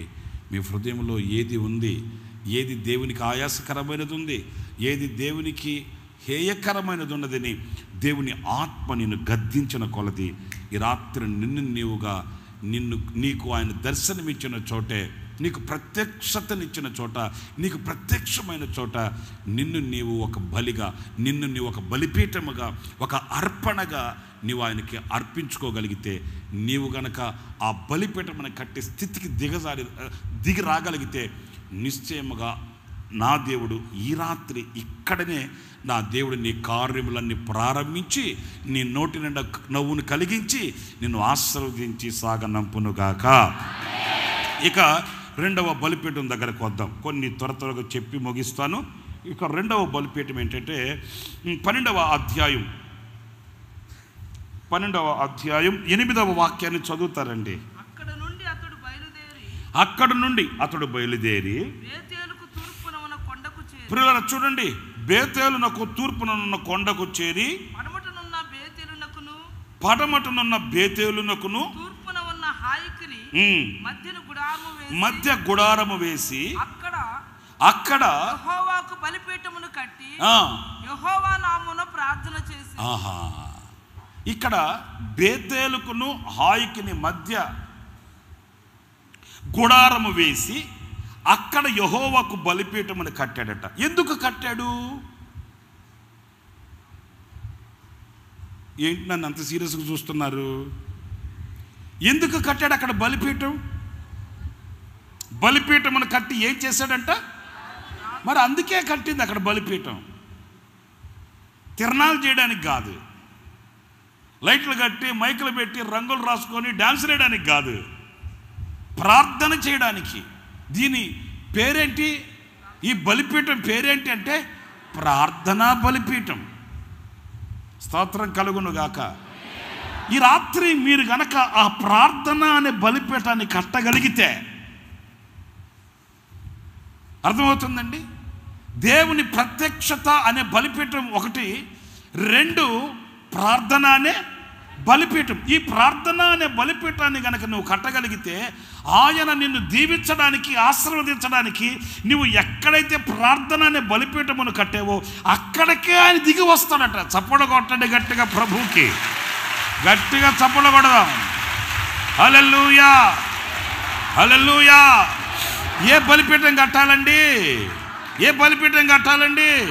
మీకు ఇంకా ఒక మాట చెప్పనా? బేతేలు హాయికి మధ్య ఒక గుడారాన్ని వేసి అక్కడ బలిపీఠం కట్టి ప్రార్థన చేశాడు. మీరు మొదటి బలిపీఠంలో చూస్తే దేవుడు అబ్రహాముతో మాట్లాడాడట. నీకును నీ సంతతికిని ఈ దేశాన్ని ఇస్తాను అని మాట్లాడి ఆశీర్వదించాడు. మొదటి బలిపీఠమేమో దేవుడు అబ్రహాంతో మాట్లాడితే, ఈ 2వ బలిపీఠం దగ్గర అబ్రహాం దేవునితో మాట్లాడడం ప్రారంభించాడండి. స్తోత్రం కలుగుగాక. హల్లెలూయా. అంటే ఈ ప్రార్థనా బలిపీఠం అంటే అర్థం ఏంటంటే దేవుడు నీతో మాట్లాడడం కాదు, నీవే దేవునితో మాట్లాడే ఒక అనుభవం. ఒక్క మాట నేను మిమ్మల్ని కాస్త విశదీకరంగా స్వతంత్రంగా అడుగుతున్నాను. మీలో దేవునితో మాట్లాడగలిగిన ఆ సామర్థ్యత గల వాళ్ళు ఎంతమంది ఉన్నారండి? ఒకవేళ సీఎం గారితో మాట్లాడగలిగిన సామర్థ్యత మీలో ఉండొచ్చు, లేకపోతే మోడీ గారితో మాట్లాడగలిగిన సామర్థ్యత మీకు ఉండొచ్చు. అధికారులు ఎదుటకు వెళ్ళి నిలబడి ధైర్యంగా మాట్లాడే శక్తి సామర్థ్యతలు మీకు ఉండొచ్చు. కానీ ఒక్క మాట, దేవుని ఎదుట నిలబడి దేవునితో మాట్లాడే అనుబంధం, దేవునితో ముచ్చటించుకునే ఆ సహవాస సంబంధం, దేవునితో మాట్లాడుకొని నీ హృదయంలో ఉన్నదంతా దేవునితో చెప్పుకోగలిగిన ఆ అత్యున్నతమైనటువంటి అనుబంధం మీలో ఎంతమందికి ఉంది? ఇక్కడే మనం ఆగిపోవలసి వస్తుంది, ఇక్కడే మనం తలవంచవలసి వస్తుంది, ఇక్కడే మనం ఒట్టి చేతులతో తిరిగి వెళ్ళవలసి వస్తుంది. ఎందుకంటే మనకు ప్రార్థన చేయించుకోవడం అలవాటు, ప్రార్థన చేయడం అలవాటు లేదే కదండి. ప్రార్థన చేసే వాళ్ళ చోటుకు వెళ్ళి, ప్రార్థన చేసే స్థలాలకు వెళ్ళి మనం ప్రయాసపడడం మనకు తెలుసు, కానీ ప్రార్థన ఆలకించు దేవుని సన్నిధిలో మొరపెట్టి ప్రయాసపడడం మనకు తెలియదే. దేవుని వాక్యం ఏమని చెబుతుందంటే, నువ్వు ఆ ప్రార్థన అనే బలిపీఠమును గనక నువ్వు కట్టగలిగితే అక్కడికి నేను వస్తాను, అక్కడే నిన్ను దీవిస్తాను, అక్కడే నిన్ను ఆశీర్వదిస్తాను. కొంతమంది, మీరు బాధపడకండి, కొంచెం నేను ఫ్రీగా మాట్లాడతాను. కొంతమంది ఎంత కష్టమన్నా చేస్తారండి, ఎంత కష్టమైనా చేస్తారు. మందిరంలో ఎంత భారమైన పనులను చెప్పండి చేస్తారు. అదే వ్యక్తుల్ని పిలిచి ఒక 10 నిమిషాలు మోకాళ్ళు వేసి ప్రార్థన చేయమనండి, అడ్రస్ లేకుండా మెడ్రస్కి వెళ్ళిపోతారు అంతే. నేను సేవ చేస్తున్న మందిరంలో ఒక ఆయన వచ్చేవాడు ప్రార్థన మందిరానికి. చెప్తాను ఆయన గురించి. ఎట్లా అంటాడంటే, ఆరాధనకు వస్తాడండి, వచ్చిన వాడు నేను చెప్తున్నాను నమ్మండి, కూర్చొని 10 నిమిషాలు కూడా వాక్యం వినడు. గొప్ప మహనీయుడు ఆయన. ఆరాధనకు వస్తాడు, ఆయన రాకుండా ఉన్న ఆదివారం లేనే లేదండి. వస్తాడు, వచ్చినవాడు 10 నిమిషాలు కూడా వాక్యం వినడు. ఇక 10 నిమిషాలు కూడా వాక్యం వినని వాడు ప్రార్థన ఏం చేస్తాడులేండి. ఆయన డ్యూటీ ఏంటంటే రావడం. అక్కడ మాకు ఒక రూమ్ తీసుకున్నాం అద్దెకి మేము, నేను నాతో ఇంకొక బ్రదర్ ఉండి సేవ చేసేవాళ్ళమి. ఆ రూమ్ దగ్గరికి వెళ్ళి అక్కడ ఒక బిందె తీసుకుంటాడు. మా రూమ్ దగ్గర బిందె, నీళ్ళ బిందె. అదిగో మన గేట్ అంత దూరంలో హ్యాండ్ పంప్ ఉంది, హ్యాండ్ పంపు, నీళ్ళ పంపు. ఆ బిందె తీసుకొని అక్కడికి వెళ్తాడు. తీసుకెళ్ళి ఆ నీళ్లు పట్టుకొని, బిందెలో నీళ్ళు పట్టుకొని వస్తాడు. అక్కడ నీళ్ళ డ్రమ్ ఉంది, నీళ్ళ డ్రమ్ము నింపుతాడు. అంతటితో ఊరుకుండి త్వరగా వచ్చి వాక్యం విందామా, ప్రార్థన చేసుకుందామా అని ఉండదు. ఏం చేస్తాడు? ఆయనకి దాతృత్వం ఎక్కువ. ఆయన ఇందిరాగాంధీ మనవడు అనుకుంటాను నేను. ఇక నీళ్ళ పంపు దగ్గరికి వెళ్ళి వచ్చే పోయే వాళ్ళందరికీ సహాయం చేస్తాడు. ఆ వచ్చే పోయే వాళ్ళందరికీ నీళ్ళు తాగుతావా, తాగు, నీకెందుకు పుల్లయ్యా, వచ్చి వాక్యం వినొచ్చుగా, వినడు. ఆఖరికి ఎప్పుడు వస్తాడంటే వాళ్ళకి ఆ నీళ్ళ పంపు దగ్గరకు వచ్చే వాళ్ళకి సహాయం చేసి, వాళ్ళ బిందెలో నీళ్లు కొట్టి వీళ్ళకి సహాయం చేసి, మళ్ళీ మనం నీళ్ళ డ్రమ్ము నింపి ఆఖరిలో ఆశీర్వాదం ఇచ్చి అందరికి ప్రార్థన చేస్తుంటామే, అప్పుడు తడి బట్టలతో వచ్చి తలకాయ పెడతాడు. దేనికి తడి బట్టలతో వచ్చి తల పెడతాడు. నేను కూడా నెత్తి మీద చేయబెడతా, వెళ్ళిపోతాడు. నేను నెత్తి మీద చేయబెట్టినంత మాత్రాన అతను దీవించబడతాడండి? మీరు చెప్పండి. నేను నెత్తి మీద చేయబెట్టి ఆశీర్వదించు నాయన, అట్లాగంటే వెంటనే దేవుడు పట్టకాయతు చేతికి ఇచ్చి నాయన వెళ్ళిపోనాయన అని చెప్తాడండి? లేదు కదా. అంటే నేను అనేది ఏంటంటే, ఎంత కష్టమన్నా ఎంత భారమైన పని అని చేస్తారు, కానీ సులువైన పని దేవుని సన్నిధికి వెళ్ళి ఆయనతో మాట్లాడుకొని ఆయనకు ఒక బలిపీఠమును కట్టి ఆ ప్రార్థన అనే బలిపీఠము కలిగిన అనుభూతిని మనం ఇష్టపడమండి. ఎంత పనులనే చేస్తాం. మనకు పని ఎంత ముఖ్యమో ఆ పని సఫలమవడానికి కావలసిన ప్రార్థన అంతకంటే ముఖ్యమండి. ఒక బిల్డింగ్ కడుతున్నాం అనుకోండి, బిల్డింగ్కి ప్రాముఖ్యంగా ఏముండాలి? పునాది ఉండాలి. పునాది లేని ఏ ఇల్లు కూడా నిలబడదు కదా, పునాది లేని ఏ భవంతి కూడా నిలబడదు కదా. అలాగే ఉంటుందండి. ఈరోజున కళకళలాడుతున్న కళ్యాణం కళదప్పడం, కంటి నిండా నీళ్లు తెచ్చుకోవడం, కడుపు కొట్టుకొని అల్లాడిపోతూ తల్లడిల్లిపోవడానికి గల కారణం, ఏది ప్రారంభించినా సఫలం కాక విఫలమైపోవడానికి గల కారణం, దానికి పునాదిగా ఉండవలసిన ఆ ప్రార్థన అనే బలిపీఠం ఉండట్లేదండి. మనకు ఒక ధీమా ఏంటంటే, మన కొరకు ప్రార్థన చేసేవాళ్ళు ఉన్నారు. మీరేమైనా జీతం ఇచ్చి పెట్టారా ఏంటండి? మనోళ్ళకి కనబడితే, మా లాంటి వాళ్ళు కనబడితే ఇంత పెద్ద చిట్ట ఇచ్చేస్తారు. ఏది కొత్తిమీర, కరివేపాకు, జీలకర్ర, పసుపు, కారపొడి, మీ వంట దినుసులు సరుకు ఉంటుందే, సరుకు లిస్ట్ ఉంటుందే, అట్లా నాకేమో ఆయుసం, మా ఆయనకేమో ఉపసం, మా కుక్కలకేమో నీరసం చేస్తారండి. ఇంకా ఏ పని లేనోడు కదా ఈ పాస్టర్లు అని చెప్పి, అయ్యా ప్రార్థనలో ఉండు బాబా, మా కోసం బాగా ప్రార్థన చేయి అని చెప్పేసి మాకు అప్పగించేసి వీళ్ళు వెళ్ళిపోతారు మ్యాట్నీకి. నీకు అర్థమైందా? ఒక తల్లి నా దగ్గరకు వచ్చి ఇట్లాగే చెప్పింది, పాస్టర్ గారండి, దేవుడు చెప్పాడండి మీరు మా కుటుంబం కొరకు 3 వారాలు ఉపవాసం ఉండి ప్రార్థన చేయమన్నాడండి అని చెప్పింది. నా బంగారు తల్లి కదమ్మా, ఆమె కుటుంబం కొరకు నేను 3 వారాలు ఉపవాసం ఉండి ప్రార్థన చేయాలంట. మరి ఆమె ఏం చేస్తుంది నాకు అర్థం కాలే. నన్ను ఉపవాసం పెట్టి 3 వారాలు ఆమె ఎక్కడికి వెళ్తుంది ఏంటి? సరే పోనీ, ఆమె కుటుంబం కొరకు 3 వారాలు నేను ఉపవాసం ఉంటే, ఆ 3 వారాలు అయిపోయిన తర్వాత ఆమె ఇంటి వెనకాల ఆమె వచ్చి, ఏమండి పాస్టర్ గారండి మా కుటుంబం కొరకు కూడా 3 వారాలు ఉండండి అనింది అనుకో, నెల 15 రోజుల కల్లా నేను సూత్రమే. మరి అంతే కదా జరిగేది. నెల 15 రోజుల కల్లా పెట్టేస్తారు పెట్టులో. ఏమయ్యాడు మీ పాస్టర్? పోయాడు. ఎందుకు పోయాడు? మరి అంతే, 3 వారాలు. నన్ను సాగనంపే పనులే. కానీ నేను చెప్పాను, అమ్మా నేను 3 వారాలు మీ ఇంట్లో ఉపవాసం ఉండి ప్రార్థన చేయాలని ప్రభు చెప్తే, ఆ మాట నాకు కూడా చెప్పమనమ్మా అన్న. నాకు చెప్పాడు కదా సరిపోదా అనింది. నాకు సరిపోదు, నీకు చెప్పిన దేవుడు నాకు కూడా చెప్పాలి. కాదండి దేవుడు చెప్పిన మాట నమ్మరా అనింది. ఎందుకు నమ్మను? దేవుడు చెప్తే నమ్ముతాను, నువ్వు చెప్తే ఎందుకు నమ్ముతాను కదండి. అంటే అర్థం ఏంటంటే, ప్రార్థన చేసేవాళ్ళని మనకు ఏర్పరచుకుంటాం, ప్రార్థన చేసేవాళ్ళని పోగు చేసుకుంటాం, ప్రార్థన చేసేవాళ్ళని ఆశ్రయిస్తాం, ప్రార్థన చేసేవాళ్ళని మనం గణపరుస్తాం. కానీ అదే ప్రార్థన చేసే గుంపులో చేరడానికి మాత్రం ఇష్టపడమండి. దేవుని వాక్యంలో మనం చదువుతాము, ఒక చేతితో పని చేస్తూ ఒక చేతితో ఆయుధాలు పట్టుకొని, అంటే ప్రార్థన అనే ఆయుధాన్ని పట్టుకొని గోడలు కట్టడం ప్రారంభిస్తే 52 రోజుల్లో దిగ్విజయంగా గోడలు కట్టి ముగించేశారంట. ఎట్లాగా కట్టారు ఆ గోడలు యెరూషలేము యొక్క ప్రాకారాలు అంటే, ఒక చేత్తో పని చేస్తూ మరొక చేత్తో ఆయుధాలు పట్టుకున్నారు. ఆయుధం అంటే మనకున్న ఆయుధం ఏంటి? కత్తులు, ఈటెలు, డాళ్ళు, బాణాలు, గుర్రాలు, రథాలు, రౌతుల కాదు కాదు.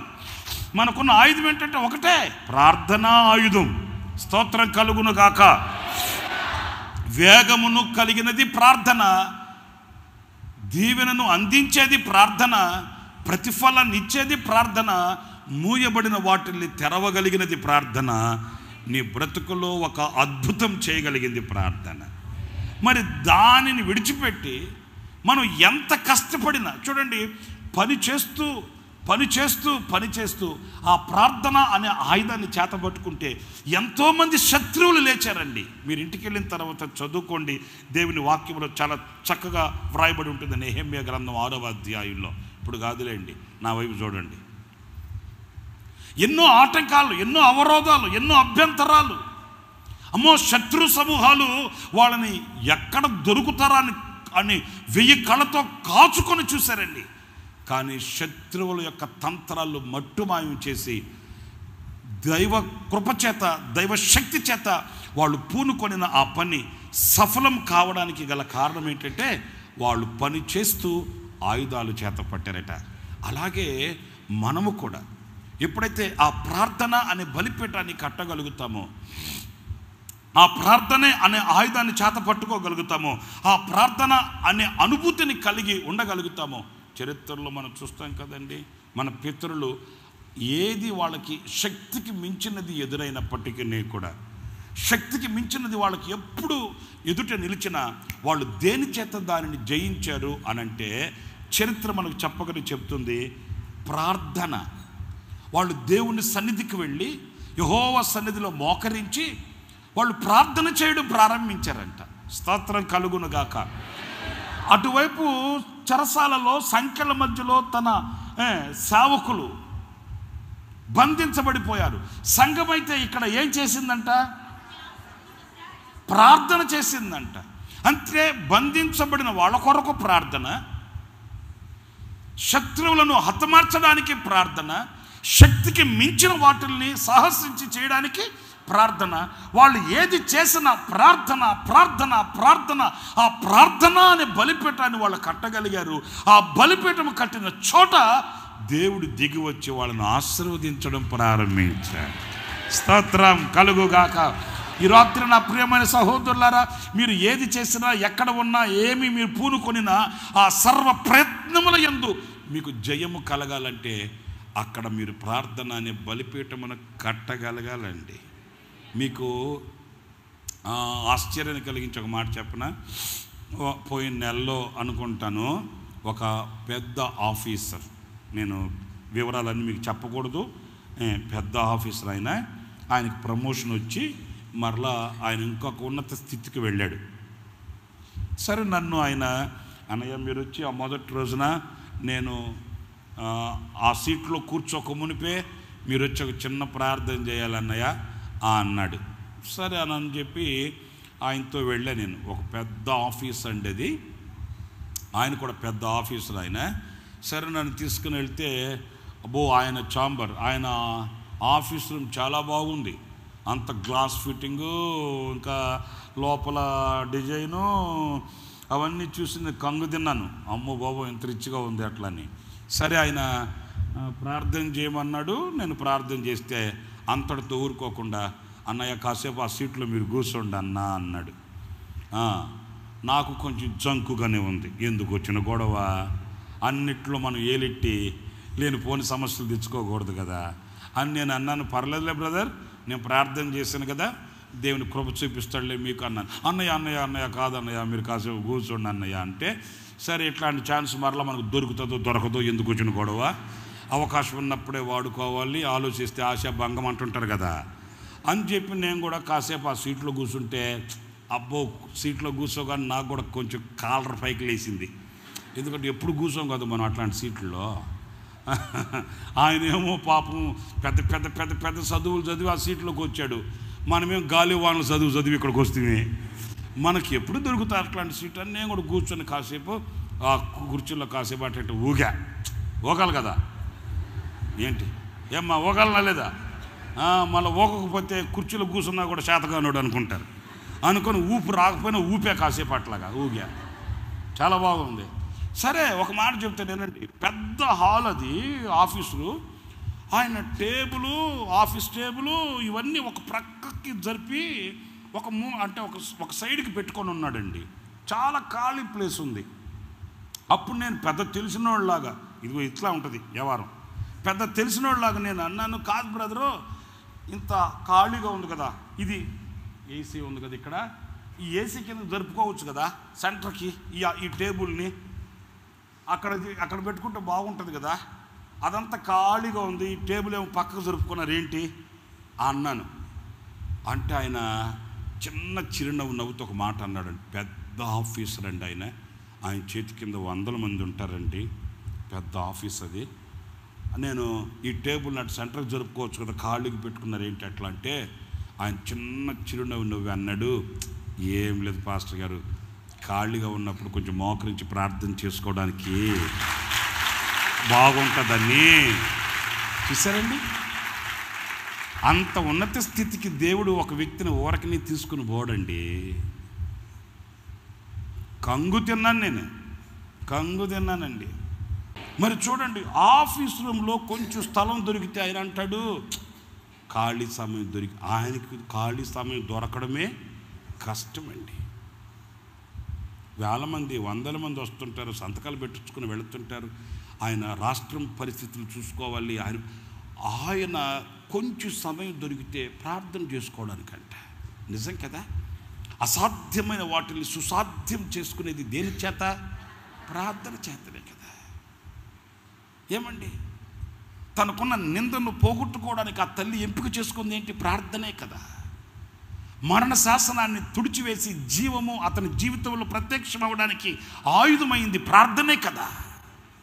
ఏంటండి, సంఖ్యలను తెగదింపి ప్రార్థనకు ప్రతిఫలముగా వాళ్ళ కళ్ళతో చూసేటట్లు ఆశ్చర్యమైన కార్యం చేయగలిగింది ప్రార్థనే కదా. మరి ఈ రాత్రి ఎంతమందిగా మీరు కూడుకొని దైవ దీవెనలు పొందుకోవడానికి కావలసింది కూడా ప్రార్థనే కదండి. ఈ రాత్రి నా ప్రియమైన సహోదరులారా, ఆయన నీ యొద్దకు దిగివచ్చి నిన్ను ఆశీర్వదించి, ఆయన నిన్ను దీవించి, ఈ రాత్రి ఈ స్థలము నుంచి నిన్ను దీవించబడిన వ్యక్తిగా నిన్ను సాగనంపాలంటే నీవు ఆ ప్రార్థన అనే బలిపీఠమును కట్టగలగాలి. స్తోత్రం కలుగును గాక. హల్లెలూయా, హల్లెలూయా. ఆ ప్రార్థన అనే బలిపీఠం మనం కట్టకపోతే మనలో ఉన్న శక్తి దేనికి కూడా పనికిరాదు. ఆ బలిపీఠం మనం కట్టకయే ఓటమి మనల్ని ఏలుబడి చేస్తుందనే సత్యాన్ని మీరు గమనించాలండి. మీకు ఇంకా ఒక మాట చెప్పనా ఆపనా? మీరు చెప్పండి. చెప్పనా ఆపనా? అరే మీరు చెప్పమంటే నన్ను చెప్పమంటారేంటి? మీరు చెప్పండి. నాలాంటి ఒక కుర్రోడు యేసుప్రభుని నమ్ముకున్నాడంట. యేసుప్రభుని నమ్ముకొని అనుకున్నాడట, ఇక మీదట ఈ దౌర్భాగ్యమైన జీవితం బ్రతకూడదు, ఈ సిగరెట్లు తాగకూడదు, ఈ మందు అలవాటు మానేయాలి, ఇక ప్రభుకి నేను సాక్షిగా బ్రతకాలి అనుకొని ఇంటికి వెళ్ళాడంట. వాడు సాతానుగాడు ఉన్నాడు, కర్రుడు, వాడు తక్కువైనాడు అండి. వాడు అంత తేలిక పోనీలేడు, ప్రభువుని నమ్ముకున్నాడంటే వీడితో మనకెందుకని వెళ్ళిపోతాడండి? వెళ్ళడు. ఓహో వీడికి భక్తి వచ్చిందంటే వీడు ఎవరి మీద చూద్దామని ఆ రాత్రి ఆ కుర్రోడు ఇంటికి వెళ్ళాడు. ఎవరు? నోళ్ళు తెరిచి మాట్లాడండి. ఎవరు? ఏం మీ మేనమామ అంత కరెక్ట్గా చెప్తున్నారు? తక్కువని కళ్ళుమని చెప్తున్నారు. సరేలేండి, మీ మేనమామతో నాకేంటి పని? ఈ సైతానుగాడు ఆ కుర్రోడు ఇంటికి వెళ్ళాడంట. వెళితే ఆ కుర్రోడు పడుకుని నిద్రపోతుంటే ఈ సైతానుగాడు లేపాడు. లేగరా, లేచి అన్నాడు, నాతో నీకేం పనిరా?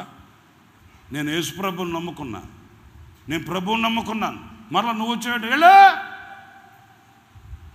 ఆడన్నాడు సైతానుగాడు, వెళ్తానులే కానీ సిగరెట్ తాగు. సైతానుగాడు అట్లాగే ఉంటాడు, పనులన్నీ సుప్రనాథి పనులు. సిగరెట్ తాగరా అంటే అప్పుడైతే తాగేవాడిని, కానీ ఇప్పుడు నేను ప్రభువుని నమ్ముకున్నాను, నేను తాగను. సైతానుగాడు అన్నాడు, లే మర్యాదగా లే, తాగరా నేను తాగనన్నానా? ఏయ్ తీ అగ్గిపెట్టిది. నేను మానేశానన్నానా? చాలామందిని చూశాను ఇలాంటి వాళ్ళని. కానీ తాగు ఇలాగ మాట మాట పెరిగింది. ఇక వాడేమో తాగమంటాడు, ఈడేమో తాగనంటాడు. ఇద్దరు కలబడ్డారంటండి. మీకు అర్థమయ్యేటట్టు చెప్తే చిన్న మాట. ఇక సాతానుగాడు ఈ కుర్రాడు ఇద్దరు కలబడి కలబడి కలబడి ఇక వాడినేమో ఈ కుర్రోడు బయటికి నెట్టేయాలని చూస్తాడు. వాడంత తేలిగ్గా వెళ్తాడా? తేమండి. వాడేమో అంత బలం తిండి తిన్నవాడైపోయా. జీడిపప్పు, కిస్మిసు,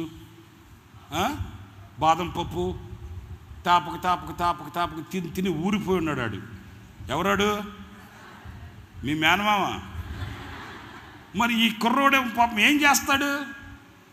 ఓ నెట్టి ఆడితో పోరాడి పోరాడి పోరాడి ఇక ఈ కుర్రోడికి అర్థమైపోయింది, నేను గెలవలేనురా బాబు, వీడితో ఎందుకు వచ్చిన గొడవ, వీడిని వదిలిపెట్టి మనం బయటకు పారిపోదామని సాతానుగాని ఒక గెంటి నెట్టేసి ఇక రోడ్డు ఎమ్మట పడ్డాడు. ఈ కుర్రోడు పరిగెత్తుతుంటే వాడు ఊరుకుంటాడండి సైతానుగాడు.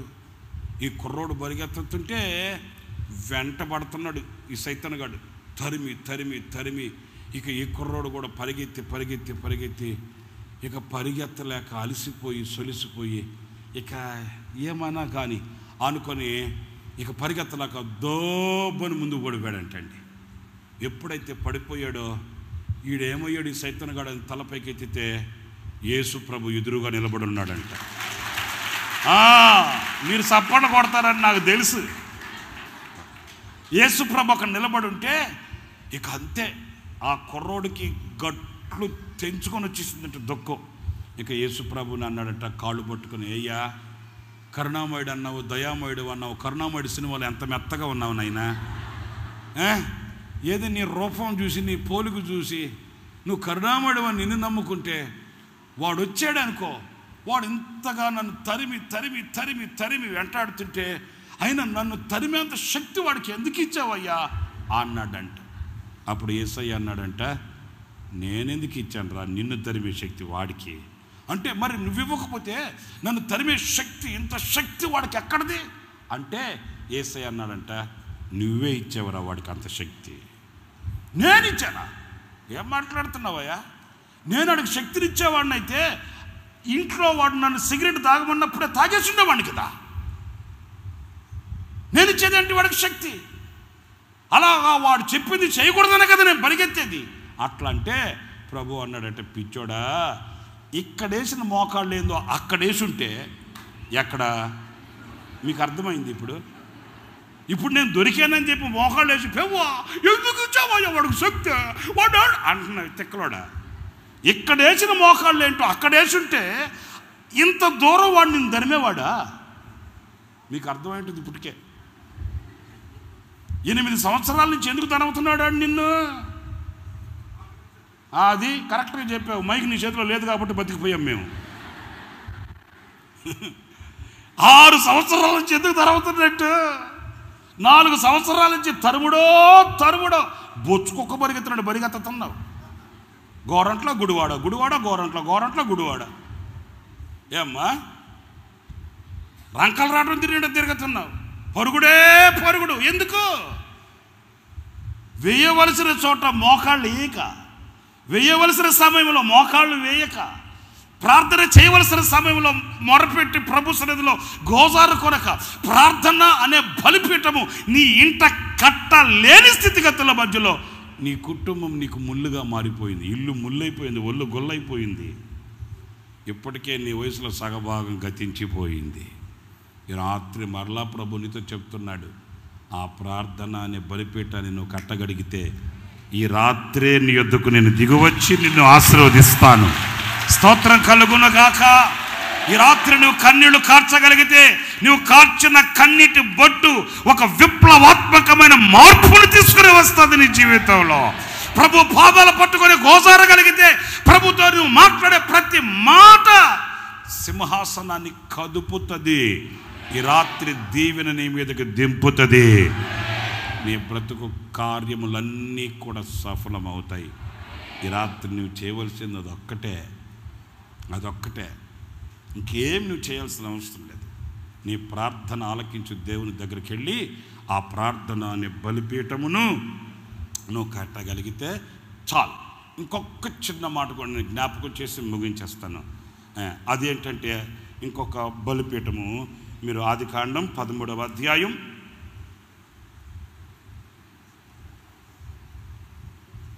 14, 15, 16, 17, 18 వాక్యాలు చదువుతారండి. జాగ్రత్తగా వినండి. ఇక మీరంతను. లోతు అబ్రాహామును విడిచిపోయిన తరువాత యెహోవా ఇదిగో నీ కన్నులెత్తి నీ ఉన్న చోట నుండి ఉత్తరపు తట్టు దక్షిణపు తట్టు తూర్పు తట్టు పడమర తట్టును తుడుము. ఎందుకనగా చూచుచున్న ఈ దేశం అంతటిని, ప్రియులారా ఈ మాటలు జాగ్రత్తగా వినండి, నీవు చూస్తున్న ఈ దేశం అంతటిని నీకును నీ సంతానమునకును సదాకాలం ఇచ్చేదను, మరియు నీ సంతానమును భూమి మీద నుండి రేణువుల వలె విస్తరింప చేసేదను. ఎట్లనగా భూమి మీద నుండి రేణువులను లెక్కింపగలిగిన ఎడల నీ సంతానమును కూడా లెక్కింపవచ్చును. నీవు లేచి ఈ దేశము యొక్క పొడుగును వెడల్పును దానిలో సంచరించుము, అది నీకు ఇచ్చేదనని అబ్రహాముతో చెప్పాను. ప్రియులారా, ఇంతవరకు 17వ వాక్యం వరకు మీరు దేవుడు అతనిని ఆశీర్వదించే ఆశీర్వాదపు వాక్కులు మీరు విన్నారండి. ఓకే, నేను నిన్ను ఆశీర్వదిస్తాను, తూర్పు పడమర ఉత్తర దక్షిణాలలో నిన్ను విస్తరింపచేస్తాను, నీ సంతానానికి ఇదిగో ఈ దేశాన్ని ఇస్తాను. ఈ దీవెనలన్నీ దేవుడు అబ్రహాముతో చెప్పాడు. నిన్ను ఇలా దీవిస్తాను, ఆశీర్వదిస్తాను అని దేవుడు ఆశీర్వదించాడు. ఇప్పుడు అబ్రహాం 18వ వాక్యంలో, అప్పుడు అబ్రాము తన గుడారము తీసి హెబ్రోనులోని మమ్రే దగ్గరనున్న సింధూర వృక్షములో దిగి అక్కడ యెహోవాకు బలిపీఠమును కట్టెను. చప్పట్లు కొట్టండి గట్టిగా. ఏ గొడ్డు స్తోత్రం, హల్లెలూయా. ఎందుకు కట్టాడు అక్కడ బలిపీఠాన్ని? దేవుడు 17వ వాక్యం వరకు కూడా అనేక విధాలుగా, ఎన్ని విధాలుగా ఆయనను ఆశీర్వదించాలనో అన్ని విధాలుగా కొలతలేని దీవెన, కొలతలేని ఆశీర్వాదాన్ని దేవుడు అబ్రహాముకి అనుగ్రహించాడు. తూర్పు పడమర ఉత్తర దక్షిణాలలో నీ సంతతిని ఆశీర్వదించి దీవించి లెక్కకు మించి విస్తరింపచేసి నీ దేశాన్ని మీ సంతతికి ఇలా ఇస్తాను ఆశీర్వదిస్తే, అబ్రహాం 18వ వాక్యంలో ఈ ఆశీర్వాదాలన్నీ విని అక్కడ యెహోవాకి బలిపీఠం, అంటే దేవుడిచ్చిన ఆశీర్వాదాలకి ప్రతిగా కృతజ్ఞతతో కట్టిన బలిపీఠమే ఇదిగో ఈ బలిపీఠం. ఏ బలిపీఠం ఇది? కృతజ్ఞత బలిపీఠము. ఆమేన్, హల్లెలూయా. మనం దీవించబడే అనుభవం ఇంకొకటి ఏంటో తెలుసండి, కృతజ్ఞత అనే బలిపీఠం. కొంతమందికి ఎన్ని మేలులన్నా చేయండి, ఎన్ని ఉపకారాలన్నా చేయండి, ఎన్ని వాగ్దానాలన్నా ఇవ్వండి, వాళ్ళ హృదయానికి కృతజ్ఞత అనే మాటే వాళ్ళకి తెలియదు. అసలు ఆ డిక్షనరీలో ఆ పదమే ఉండదు. కొట్టేసారండి. అంతా వన్ వే ట్రాఫిక్. ఇచ్చిందంతా తీసుకుంటారు, ఇనపెట్లు తొక్కి పెట్టుకుంటారు, ఇంకా మిగిలిందంతా ఏదన్నా ఉంటే రాబోయే తరతరాలకు రాసి పెట్టుకుంటారు. కానీ ఇచ్చిన దేవునికి, చేసిన దేవునికి కృతజ్ఞతగా ఒక బలిపీఠమును కట్టాలి. ఇది కృతజ్ఞత బలిపీఠము. నా దేవుడు ఇంత. నేను ఇంకొక మాట చెప్తాను. అసలు ఇక్కడ మనం చదివితే ఇంత కృతజ్ఞత అబ్రహాముకి ఎందుకు వచ్చిందో తెలుసా? 14వ వాక్యంలో మనం చదివితే, లోతు అబ్రహామును విడిచిపోయిన తరువాత, అంటే అబ్రహాం జీవితంలో ఇప్పుడు ఇంత కృతజ్ఞత ఏంటంటే, అరే నేను నమ్ముకున్న నా వాళ్లే నన్ను నట్టింట ముంచేసి వెళ్ళిపోతే సర్వశక్తి కలిగిన దేవుడు నన్ను మర్చిపోలేదే. చూసారండి, నేను ఆధారపడిన వాళ్ళు, నా రక్తాన్ని పంచుకొని పుట్టిన వాళ్ళు, నా కుటుంబీకులు, నా వాళ్ళు, వీళ్ళు పరాయి వాళ్ళు కాదు. నా పంచన నిలిచి నా సరసన ఉండి నాతో కలిసి మెలిసి జీవించి నాతో సహజీవనం చేసి నా మీద ఆనుకొని ఆధారపడిన నానే వాళ్ళు నన్ను విడిచి నడివీధిలో నట్టింటను ముంచేసి నగుబాట్లు చేసి వెళ్ళిపోతే ఆ సర్వశక్తి కలిగిన దేవుడు నన్ను మర్చిపోలేదే. నన్ను దీవిస్తానంటాడు, నా సంతతిని దీవిస్తానంటాడు, తూర్పు పడమర ఉత్తర దక్షిణాలలో నేను విస్తరింపచేస్తానంటాడు. ఈ దేవునికి నేను ఏం చెల్లించి ఆయన రుణాన్ని నేను తీర్చుకోగలను? స్తోత్రం కలుగునుగాక. ప్రియ దేవుని బిడ్డలారా, చూడండి, మరి ఈ రోజున మనం ఈ స్థితిలో నిలిచి ఉన్నామనంటే, ఈ స్థితిలో బట్టగట్టి బైబిల్ పట్టుకొని ఉన్నామంటే, సజీవులుగా జీవించుచున్నామంటే, ఈ రోజున ఏదో మన అదృష్టం అని కాదండి. ఎందరో మనల్ని దాటుకొని వెళ్ళిపోయిన వాళ్ళు ఉన్నారు. ఎందరో మనం చూస్తూ చూస్తూ పెదవులు విరుస్తున్న వాళ్ళు, కనుసైగలు ఎగరేస్తున్న వాళ్ళు, ఎలాగైనా వీళ్ళని మట్టి కరిపించాలని లోపల మంతనాలు చేసేవాళ్ళు లేకపోలేదు. ఓకే, లోపల ఏంటది?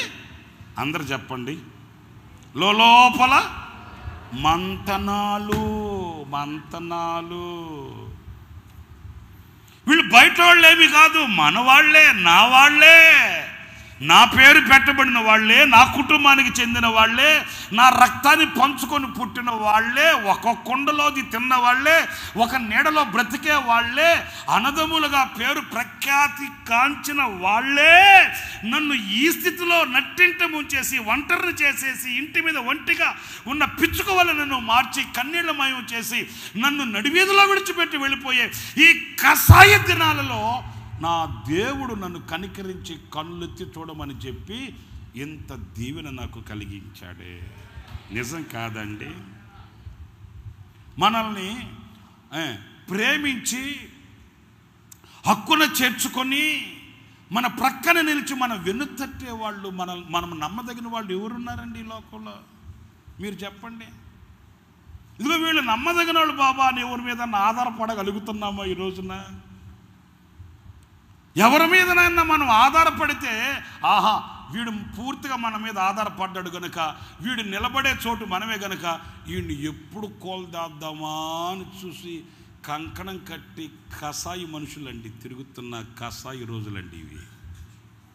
మన ప్రార్థనా మందిరానికి ఒక తల్లి వస్తుంది, భర్త లేడు ఆమెకి, చిన్న కొడుకు, వాడికి మెదడు వాపు జబ్బు వచ్చింది. విజయవాడ హాస్పిటల్లో చూపిస్తే హైదరాబాద్ నిమ్స్కి తీసుకెళ్ళమన్నారంట. సరే తీసుకెళ్ళారనుకోండి, అయిపోయింది. పాపం ఆమె అగసాట్లు పడింది ఆ బిడ్డను బ్రతికించుకోవాలని. మనసును తొలిచివేసే సంగతి చెప్తాను వినండి. ఆమెకి ఉన్న అన్నీ అయిపోయాయి, డబ్బులు లేవు, భర్త లేడు కదా, బిడ్డనన్నా బ్రతికించుకుందామని ఏం చేయాలి అర్థం కాక ఆమెకి ఒక అన్న ఉన్నాడు. అతని దగ్గరకు వచ్చి, అన్న నా బిడ్డను బ్రతికించుకోవాలి, డబ్బులు కావాలి అని బతిమాలితే అన్న ఏం చేశాడో తెలుసండి? మీరు నమ్మరేమో, అమెరికాలో జరిగిన సంగతి కాదు ఇది, రష్యాలో లండన్లో జరిగిన సంగతి కాదు, మన విజయవాడలో జరిగిన సంగతి.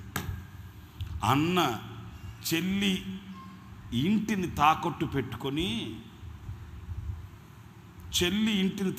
పెట్టుకొని కాగితం రాయించుకొని సంతకం పెట్టించుకొని డబ్బులు ఇచ్చాడండి. ఇలాంటి విషయాలు చెప్పేదానికి కూడా మనసు అంగీకరించదండి, మనసు వికారం అయిపోద్ది. పాపం ఆ తల్లి బిడ్డను బ్రతికించుకుంటే ఇల్లు వాకిలు తర్వాత కట్టుకోవచ్చు, తర్వాత చూసుకోవచ్చు అని సంతకాలు పెట్టేసి కాగితాలు ఇచ్చేసి డబ్బులు తీసుకుని వెళ్ళింది.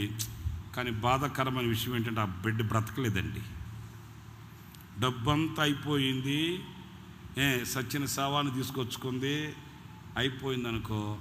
మీరు నమ్మండి, 8 నెలలు అయ్యింది. సొంత చెల్లిని ఇంట్లోంచి జుట్టుబట్టి బయటికి గంటేసి ఆ ఇంటిని స్వాధీనపరిచేసుకున్నాడండి అన్న.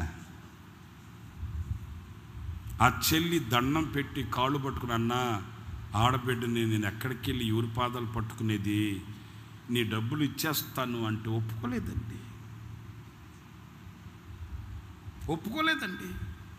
నువ్వు సంతకం పెట్టావు, ఇల్లు నాది, నువ్వు ఇల్లు ఖాళీ చేసేయాలి 2-3 సార్లు చెప్పాడు. ఆమె ఆలస్యం చేసేసరికి తనే వచ్చి చెల్లిని, సొంత చెల్లిని ఇదిగో ఇవి ఈ రోజులండి. ఎవరి మీద ఆధారపడతాం, ఎవరిని నమ్ముతాం చెప్పండి. అబ్రహాం జీవితంలో అదే తీరని కృతజ్ఞత ఏంటంటే, ప్రభువా నా అనేవాడు ఒక్కడు లేని ఈ నిశీధిలో, ఈ చీకటిలో నా కొరకు నన్ను దిగువచ్చి నన్ను దీవించి ఆశీర్వదించి నన్ను దిశలా విస్తరింపచేస్తానన్నావా నా స్వామి, ఏమిచ్చి నీ రుణం తీర్చుకోగలనయ్యా. అక్కడ ఒక బలిపీఠం, కృతజ్ఞత బలిపీఠం. అబ్రహాం బ్రతుకులు మీరు చూడండి, ఇంచుమించు 7 రకాలైన ఆశీర్వాదాలు దేవుడు అబ్రహాముకు అనుగ్రహించాడండి. మీరు చూస్తారా ఆ మాటల్ని? చూడండి మరి ఒకసారి, అది కూడా 12వ అధ్యాయంలో ఉంటుంది చూడండి. ఆదికాండం 12వ అధ్యాయం 2వ వాక్యం దగ్గర నుంచి నేను చదువుతాను, మీరు లెక్క పెట్టండి. నిన్ను గొప్ప జనముగా చేసి, 1, 2 నిన్ను ఆశీర్వదించి, 3 నీ నామమును గొప్ప చేసేదను, 4 నీవు ఆశీర్వాదకరంగా ఉండు, 5 నిన్ను ఆశీర్వదించు వారిని ఆశీర్వదిస్తాను, 6 నిన్ను దూషించు వారిని శపించెదను, 7 భూమి యొక్క సమస్త వంశములు నీయందు ఆశీర్వదించబడునని అబ్రాముతో అనగా. 7 విధములైన ఆశీర్వాదాలండి. ఏది నమ్ముకున్న వాళ్ళు ఒమ్ము చేసి ప్రేమను తెంచుకొని మనసుని తుంచుకొని నా సుఖమే నా క్షేమమే అని అబ్రహామును ఒంటరిగా చేసి వెళ్ళిపోతే, సర్వశక్తి కలిగిన దేవుడు దిగి వచ్చి అబ్రహాముని దీవించాడు, ఆశీర్వదించాడు. ఎలాంటి దీవెన ఆశీర్వాదం అంటే సంపూర్ణమైన ఆశీర్వాదం అండి. ఇక అబ్రహాముకి కొదువ అంటూ ఏమి, కొరత అంటూ ఏమి లేదు. ఎందుకు అనంటే, అబ్రహాము ఒక కృతజ్ఞత కలిగిన బలిపీఠమును కట్టిన వ్యక్తి అండి. ఈ రాత్రి నేను మీతో కూడా చెప్పగలిగింది ఏంటంటే, ఆ కృతజ్ఞత కలిగిన హృదయం మనకు ఉండాలండి, ఆ కృతజ్ఞత కలిగిన మనస్సు మనకు ఉండాలండి. అవును, నేను అంటే నా నా నా చిన్న సేవ అనుభవంలో నా కళ్ళతో నేను చూసిన సత్యాన్ని నేను మీతో చెప్తున్నానండి.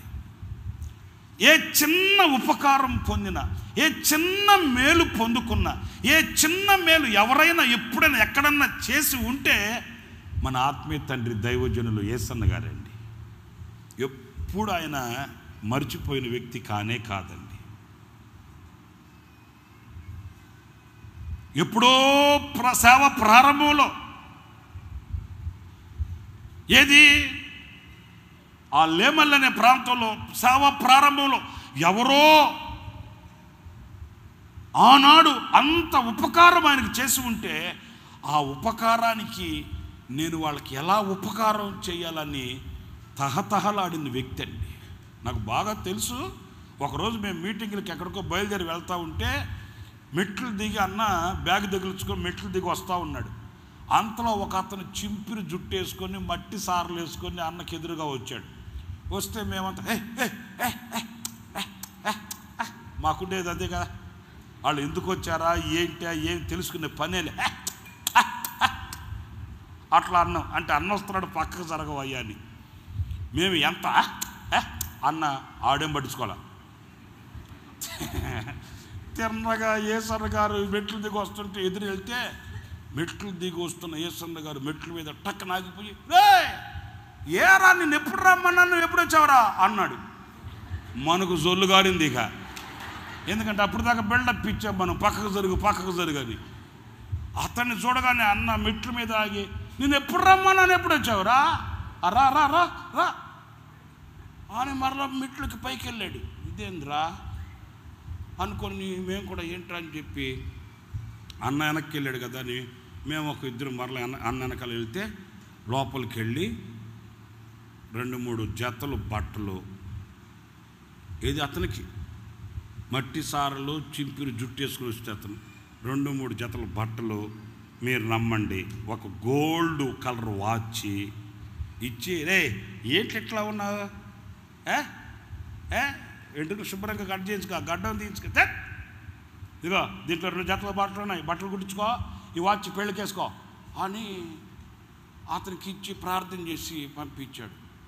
అంతలో మాతో రెడ్డి గారు ఒక ఆయన ఉన్నాడు. ఏది ఇక్కడ ఏ ఊరది, రన్నింగ్ టీంలో రెడ్డి గారు ఒక పెద్ద ఆయన ఉన్నాడే, ఇక్కడ తెనాల దగ్గర ఏదో ఊరు, ఆయన పెద్ద వయసు, ఊరికి మాతో కూడా వ్యాన్లో ఎక్కమని చెప్పి ఏసన్న గారు ఆయన్ని పంపించాడు. సరే ఆయన ఉంటే అప్పుడు చెప్తున్నాడు ఏసన్న గారు, వ్యాన్ ఎక్కి కూర్చొని ఆయనతో చెప్తున్నాడు, ఆ పిల్లోడు ఎవరో తెలుసా, నేను లేమల్లి ప్రాంతంలో సేవ చేసేటప్పుడు వాళ్ళ నాన్న నాకు కొంచెం హెల్ప్ చేశాడండి. చేశారండి, వాడికి పెళ్ళని తెలిసింది నాకు, అందుకే పిలవనిపించేవాడిని. వాళ్ళ నాన్నగారు సేవ ప్రారంభంలో ఏసన్న గారికి కొంచెం హెల్ప్ చేశాడంట. ఎంత హెల్ప్ చేసి ఉంటాడు ఆ రోజుల్లో చెప్పు, మర్చిపోలేదు ఆయన.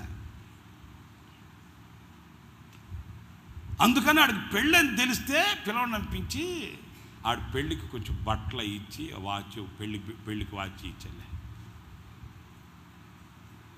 నేను ఎందుకు ఈ మాట చెప్తున్నానో తెలుసా,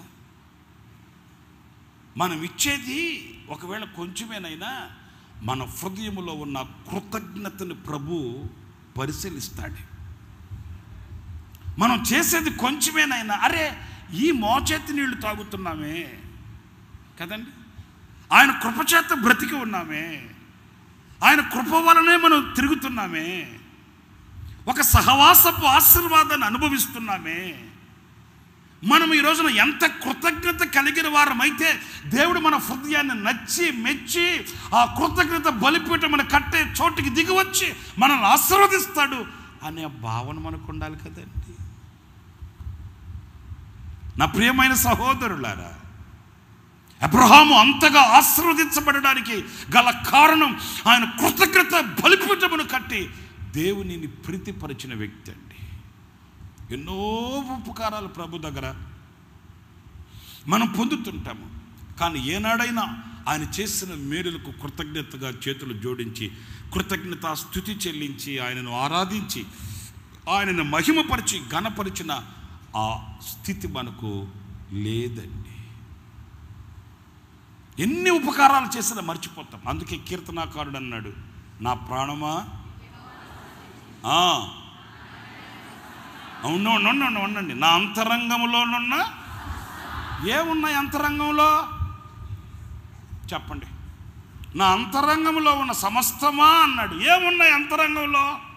ఇప్పుడు నా అంతరంగంలో చూస్తే నా అంతరంగంలో కక్ష, ఈర్ష, ద్వేషం, పగ, కార్పణ్యం అంతా నింపుకొని ఉన్నాను అనుకో, అప్పుడు నా అంతరంగంలో ఉన్న సమస్తమా అనగలడు ఆయన? దావీదు అంతరంగంలో ఏమున్నాయంటే దేవుడు చేసిన ఏ చిన్న మేలు కూడా విడిచిపెట్టకుండా అన్ని ప్రిజర్వ్ చేసుకున్నాడు అంతరంగంలో.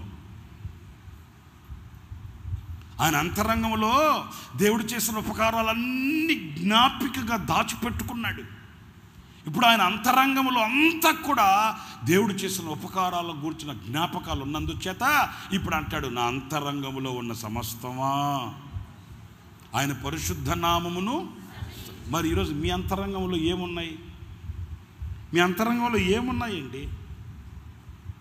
పిల్లలకి పెళ్ళిళ్ళు చేయాలా, పిల్లలకి ఉద్యోగాలు ఇప్పించాలా, ఇల్లు కట్టాలా, ఇవేనా? లేకపోతే ఆయన చేసిన ఉపకారములతో మీ అంతరంగం నింపబడినదై ఆయన చేసిన మేలులను తలంచుకోవడానికి ఆ అంతరంగంలో ఆయన చేసిన గొప్ప కార్యములను దాచిపెట్టి వాటి చేత ప్రభుని స్తుతించి మహిమపరిచి ఆరాధిస్తున్నారు. మీరు ఆలోచించండి, మీరు ఆలోచించండి. ఆ కృతజ్ఞత భావం ఉండాలి కదండి. ఆ కృతజ్ఞత, ఆ భావం ఎప్పుడైతే నీ గుండెల్లో నింపబడి ఉంటుందో, ఆ కృతజ్ఞత అనే బలిపీఠాన్ని నువ్వు కట్టగలుగుతావో, ఆ బలిపీఠం ద్వారా దేవుని దీవెనలు నువ్వు పొందుకోగలుగుతావండి. స్తోత్రం కలుగుగాక, స్తోత్రం కలుగుగాక. హల్లెలూయా, హల్లెలూయా. సౌలు ఎంతో కీడు చేశాడు దావీదుకి, అంత ఇంత కీడు కాదండి. సౌలు వలన ఎన్నో అగచాట్లు పొందినాడు దావీదు. ఆకలికి అలమటించిపోయాడు, ఆకులు మేశాడు, నీడలేక నిలిచే నీడలేక కూర్చోవడానికి తావు లేక అల్లాడిపోయాడు. సౌలు చనిపోయాడు, యోనాతాను చనిపోయాడు, దావీదు సింహాసనానికి వచ్చాడు. దావీదు అంటాడు, యోనాతానును బట్టి నేను ఉపకారం చేయడానికి సౌలు కుటుంబంలో శేషింపబడిన వాడు ఎవడన్నా ఉన్నాడా? అసలు వాస్తవంగానే వాడు వంశం లేకుండా తుడిచేయండి రా అనాలి. ఆడు వంశం పేరు లేకుండా, జనాభా లిస్టులో వాడు పేరు లేకుండా, ఓటర్ లిస్టులో వాడు పేరు లేకుండా వేసేయండి రాడే, తుడిచేయండి రాడే. దుర్మార్గుడు వల్ల ఆకలికి అలమటించి ఆకులు వేసి అల్లాడిపోయాను రా. నా బాధ నాకు తెలుసు, నా దేవుడు తెలుసు, నేను నీతిమంతుడు కనుక నా అనాలి. కానీ దావీదు అట్లా అన్నట్లే. యోనాతానును బట్టి నేను ఉపకారం చేయడు, ఎందుకంటే యోనాతాను నాకు కొంచెం ఉపకారం చేశాడు, నాకు మేలు చేశాడు. ప్రియులారా, దేవుడు మనకు ఆ ఉపకారాన్ని చూపించినప్పుడు ఆ ఉపకారానికి మనం కృతజ్ఞులమై బ్రతకాలండి. స్తోత్రం చెప్దాం, హల్లెలూయా. ఎప్పుడైతే ఆ కృతజ్ఞతతో మనం దేవుని సన్నిధిలో బలిపీఠమును కట్టిన వాళ్ళం అవుతామో, కృతజ్ఞత లేని వారిని ఆయన మర్చిపోయే దేవుడు కానే కాదు.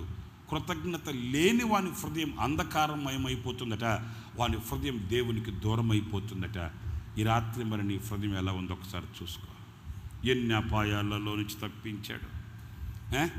మహమ్మారి కరోనా చేతిలో తప్పించి నీ ముఖానికి కళ వచ్చిందంటే ఎట్టొచ్చిందమ్మా ఆ బంగారు తల్లి? సొంటి కషాయం తాగితే వచ్చిందా, లేకపోతే తాటకు పొగేస్తే వచ్చిందా ముఖానికి?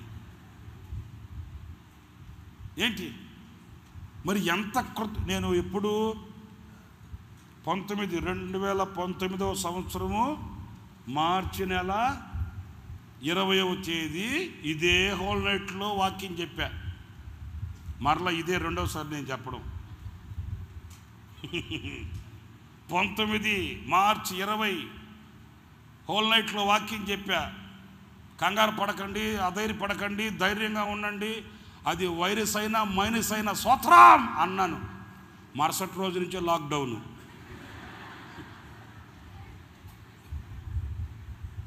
అవునా కాదా? మరలా నేను 3 సంవత్సరాలకి అనుకుంటాను ఇంచుమించుగా. మరలా ఇది రెండోసారి.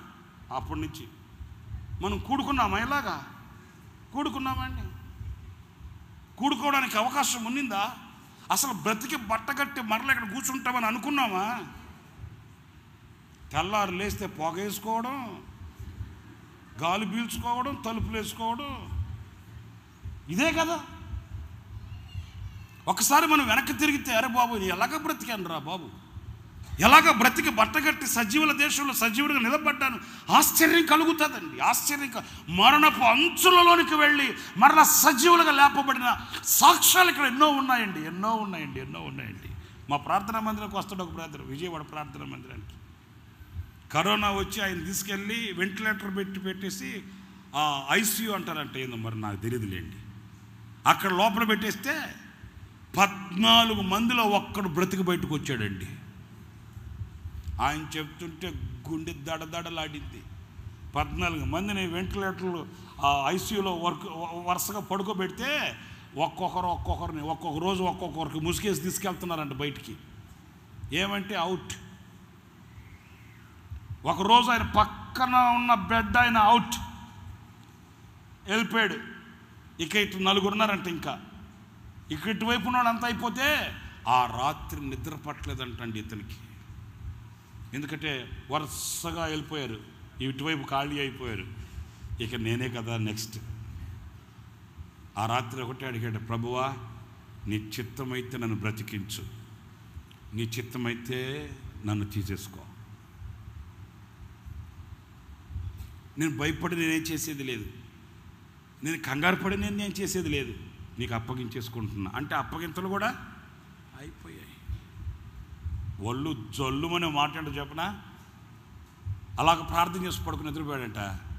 తెల్లారు లేచి చూసేసరికి ఇటు ప్రక్కనే వ్యక్తి చనిపోయాడంటండి. ఇటువైపు ఉన్న వ్యక్తి ఇటువైపు ఉన్న చనిపోయినాడంట. డాక్టర్లు వచ్చి ముసుగేసుకుని తీసుకుని వెళ్తా ఉన్నారంట ఆ స్ట్రక్చర్ని. ఏంటంటే పోయాడు. 14 మందిలో ఒక్కడు బ్రతికి బయటకు వచ్చాడండి. ఇప్పటికీ ఆ బ్రదర్ మన విజయవాడ 80 మందికి వస్తాడు, కళ్ళమ్మట నిలబెట్టుకుంటాడు. నా దేవుడు నన్ను జ్ఞాపకం చేసుకొనకపోతే ఈరోజు నేను సజీవుల దేశంలో లేను కదా. నిజమే. ఈరోజు బ్రతికి బట్ట కట్టి బైబిల్ పట్టుకునేవాడిని కాదు కదా. నిజమే. మరి ఏమి చెల్లించి, ఎంత చెల్లించి, ఆయనకి ఎంతగా కృతజ్ఞత బలిపీఠమును కట్టి ఆయనను మహిమపరుద్దాం, ఆరాధన చేద్దాం. లేచి నిలబడండి. దేవునికి హృదయపు తలుపులు తెరచి మనసారా ప్రభుకు స్తుతి చెల్లిద్దాం. ఈ మధ్యరాత్రి వేళ మహిమగల దేవుడు మనతో మాట్లాడాడు. మంటి బలిపీఠాన్ని నిర్మించండి, నా నామమును జ్ఞాపకార్థంగా ఉంచు. ప్రతి స్థలములోనికి నేను దిగి వచ్చి ఆశీర్వదిస్తానని సెలవిచ్చిన దేవుడు. నా దేవుడిని హృదయంలోనికి దిగి వచ్చి ఉన్నాడు, బలిపీఠం మీదకి దిగి వచ్చి ఉన్నాడు, మహిమ కలిగిన కార్యాలు జరిగించుచున్నాడు.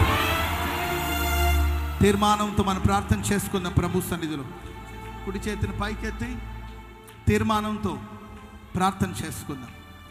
ప్రేమ నమ్మకం కలిగిన మా ప్రియ పరలోకపు తండ్రి, నీ పరిశుద్ధ పుణ్యనామాన్ని బట్టి వందనాలు, స్తోత్రాలు.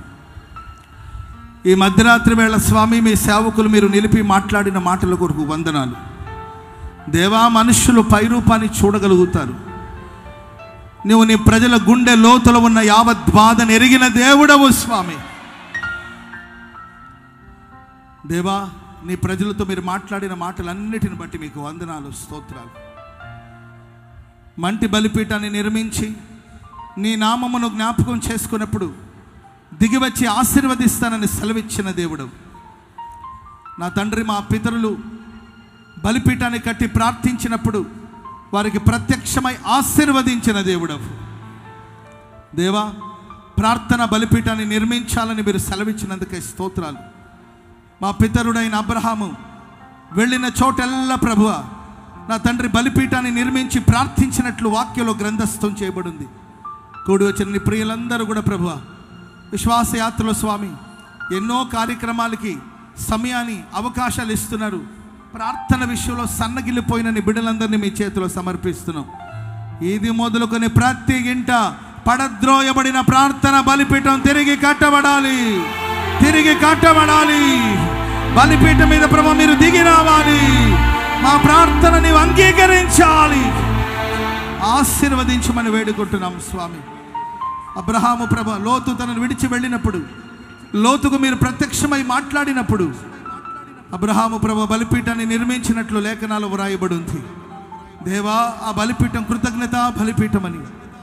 నా తండ్రి, మా యాత్రలో కూడా ఎల్లప్పుడూ నీకు కృతజ్ఞతాస్తుతులు చెల్లించే అనుభవాన్ని దయచేయమని వేడుకుంటున్నాం. అబ్రహాము జీవితంలో తండ్రి, నమ్మిన వాళ్ళే, ప్రేమించిన వాళ్ళే దూరం అయిపోయినా అబ్రహాముని విడవని దేవుడవు, ఎడబాయని దేవుడవు, పక్షాన నిలిచిన దేవుడవు. రాత్రి కూడి వచ్చిన వారందరి జీవితాలు మీరు నిలిచి ఉన్నందుకై స్తోత్రం. మరణము నుండి జీవానికి దాటించినందుకై స్తోత్రమే యేసయ్యా. సజీవులుగా నిలిపినందుకై స్తోత్రం.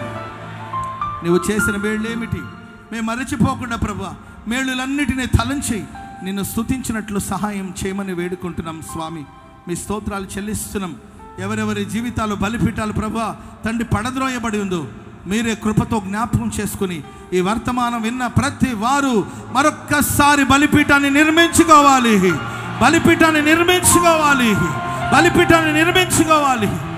ఆ విధంగా సహాయం చేయమని వేడుకుంటున్నాం స్వామి. మీ స్తోత్రం.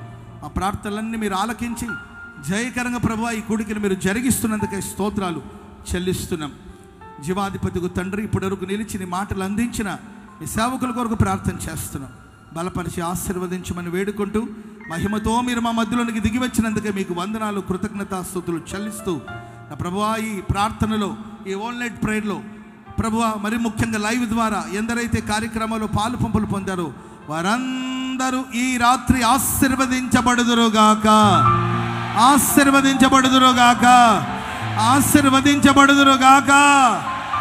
బలపరిచి ప్రభువా మీ గుప్పిళ్ళు విప్పి ప్రతి వారి కోరికను తండ్రి తీర్చి తృప్తిపరచమని ప్రార్థన చేస్తున్నాం.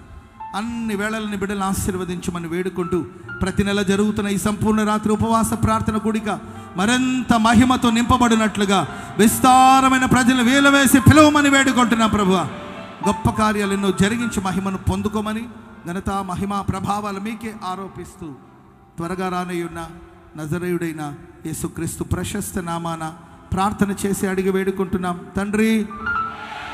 ఆమేన్, ఆమేన్. హల్లెలూయా.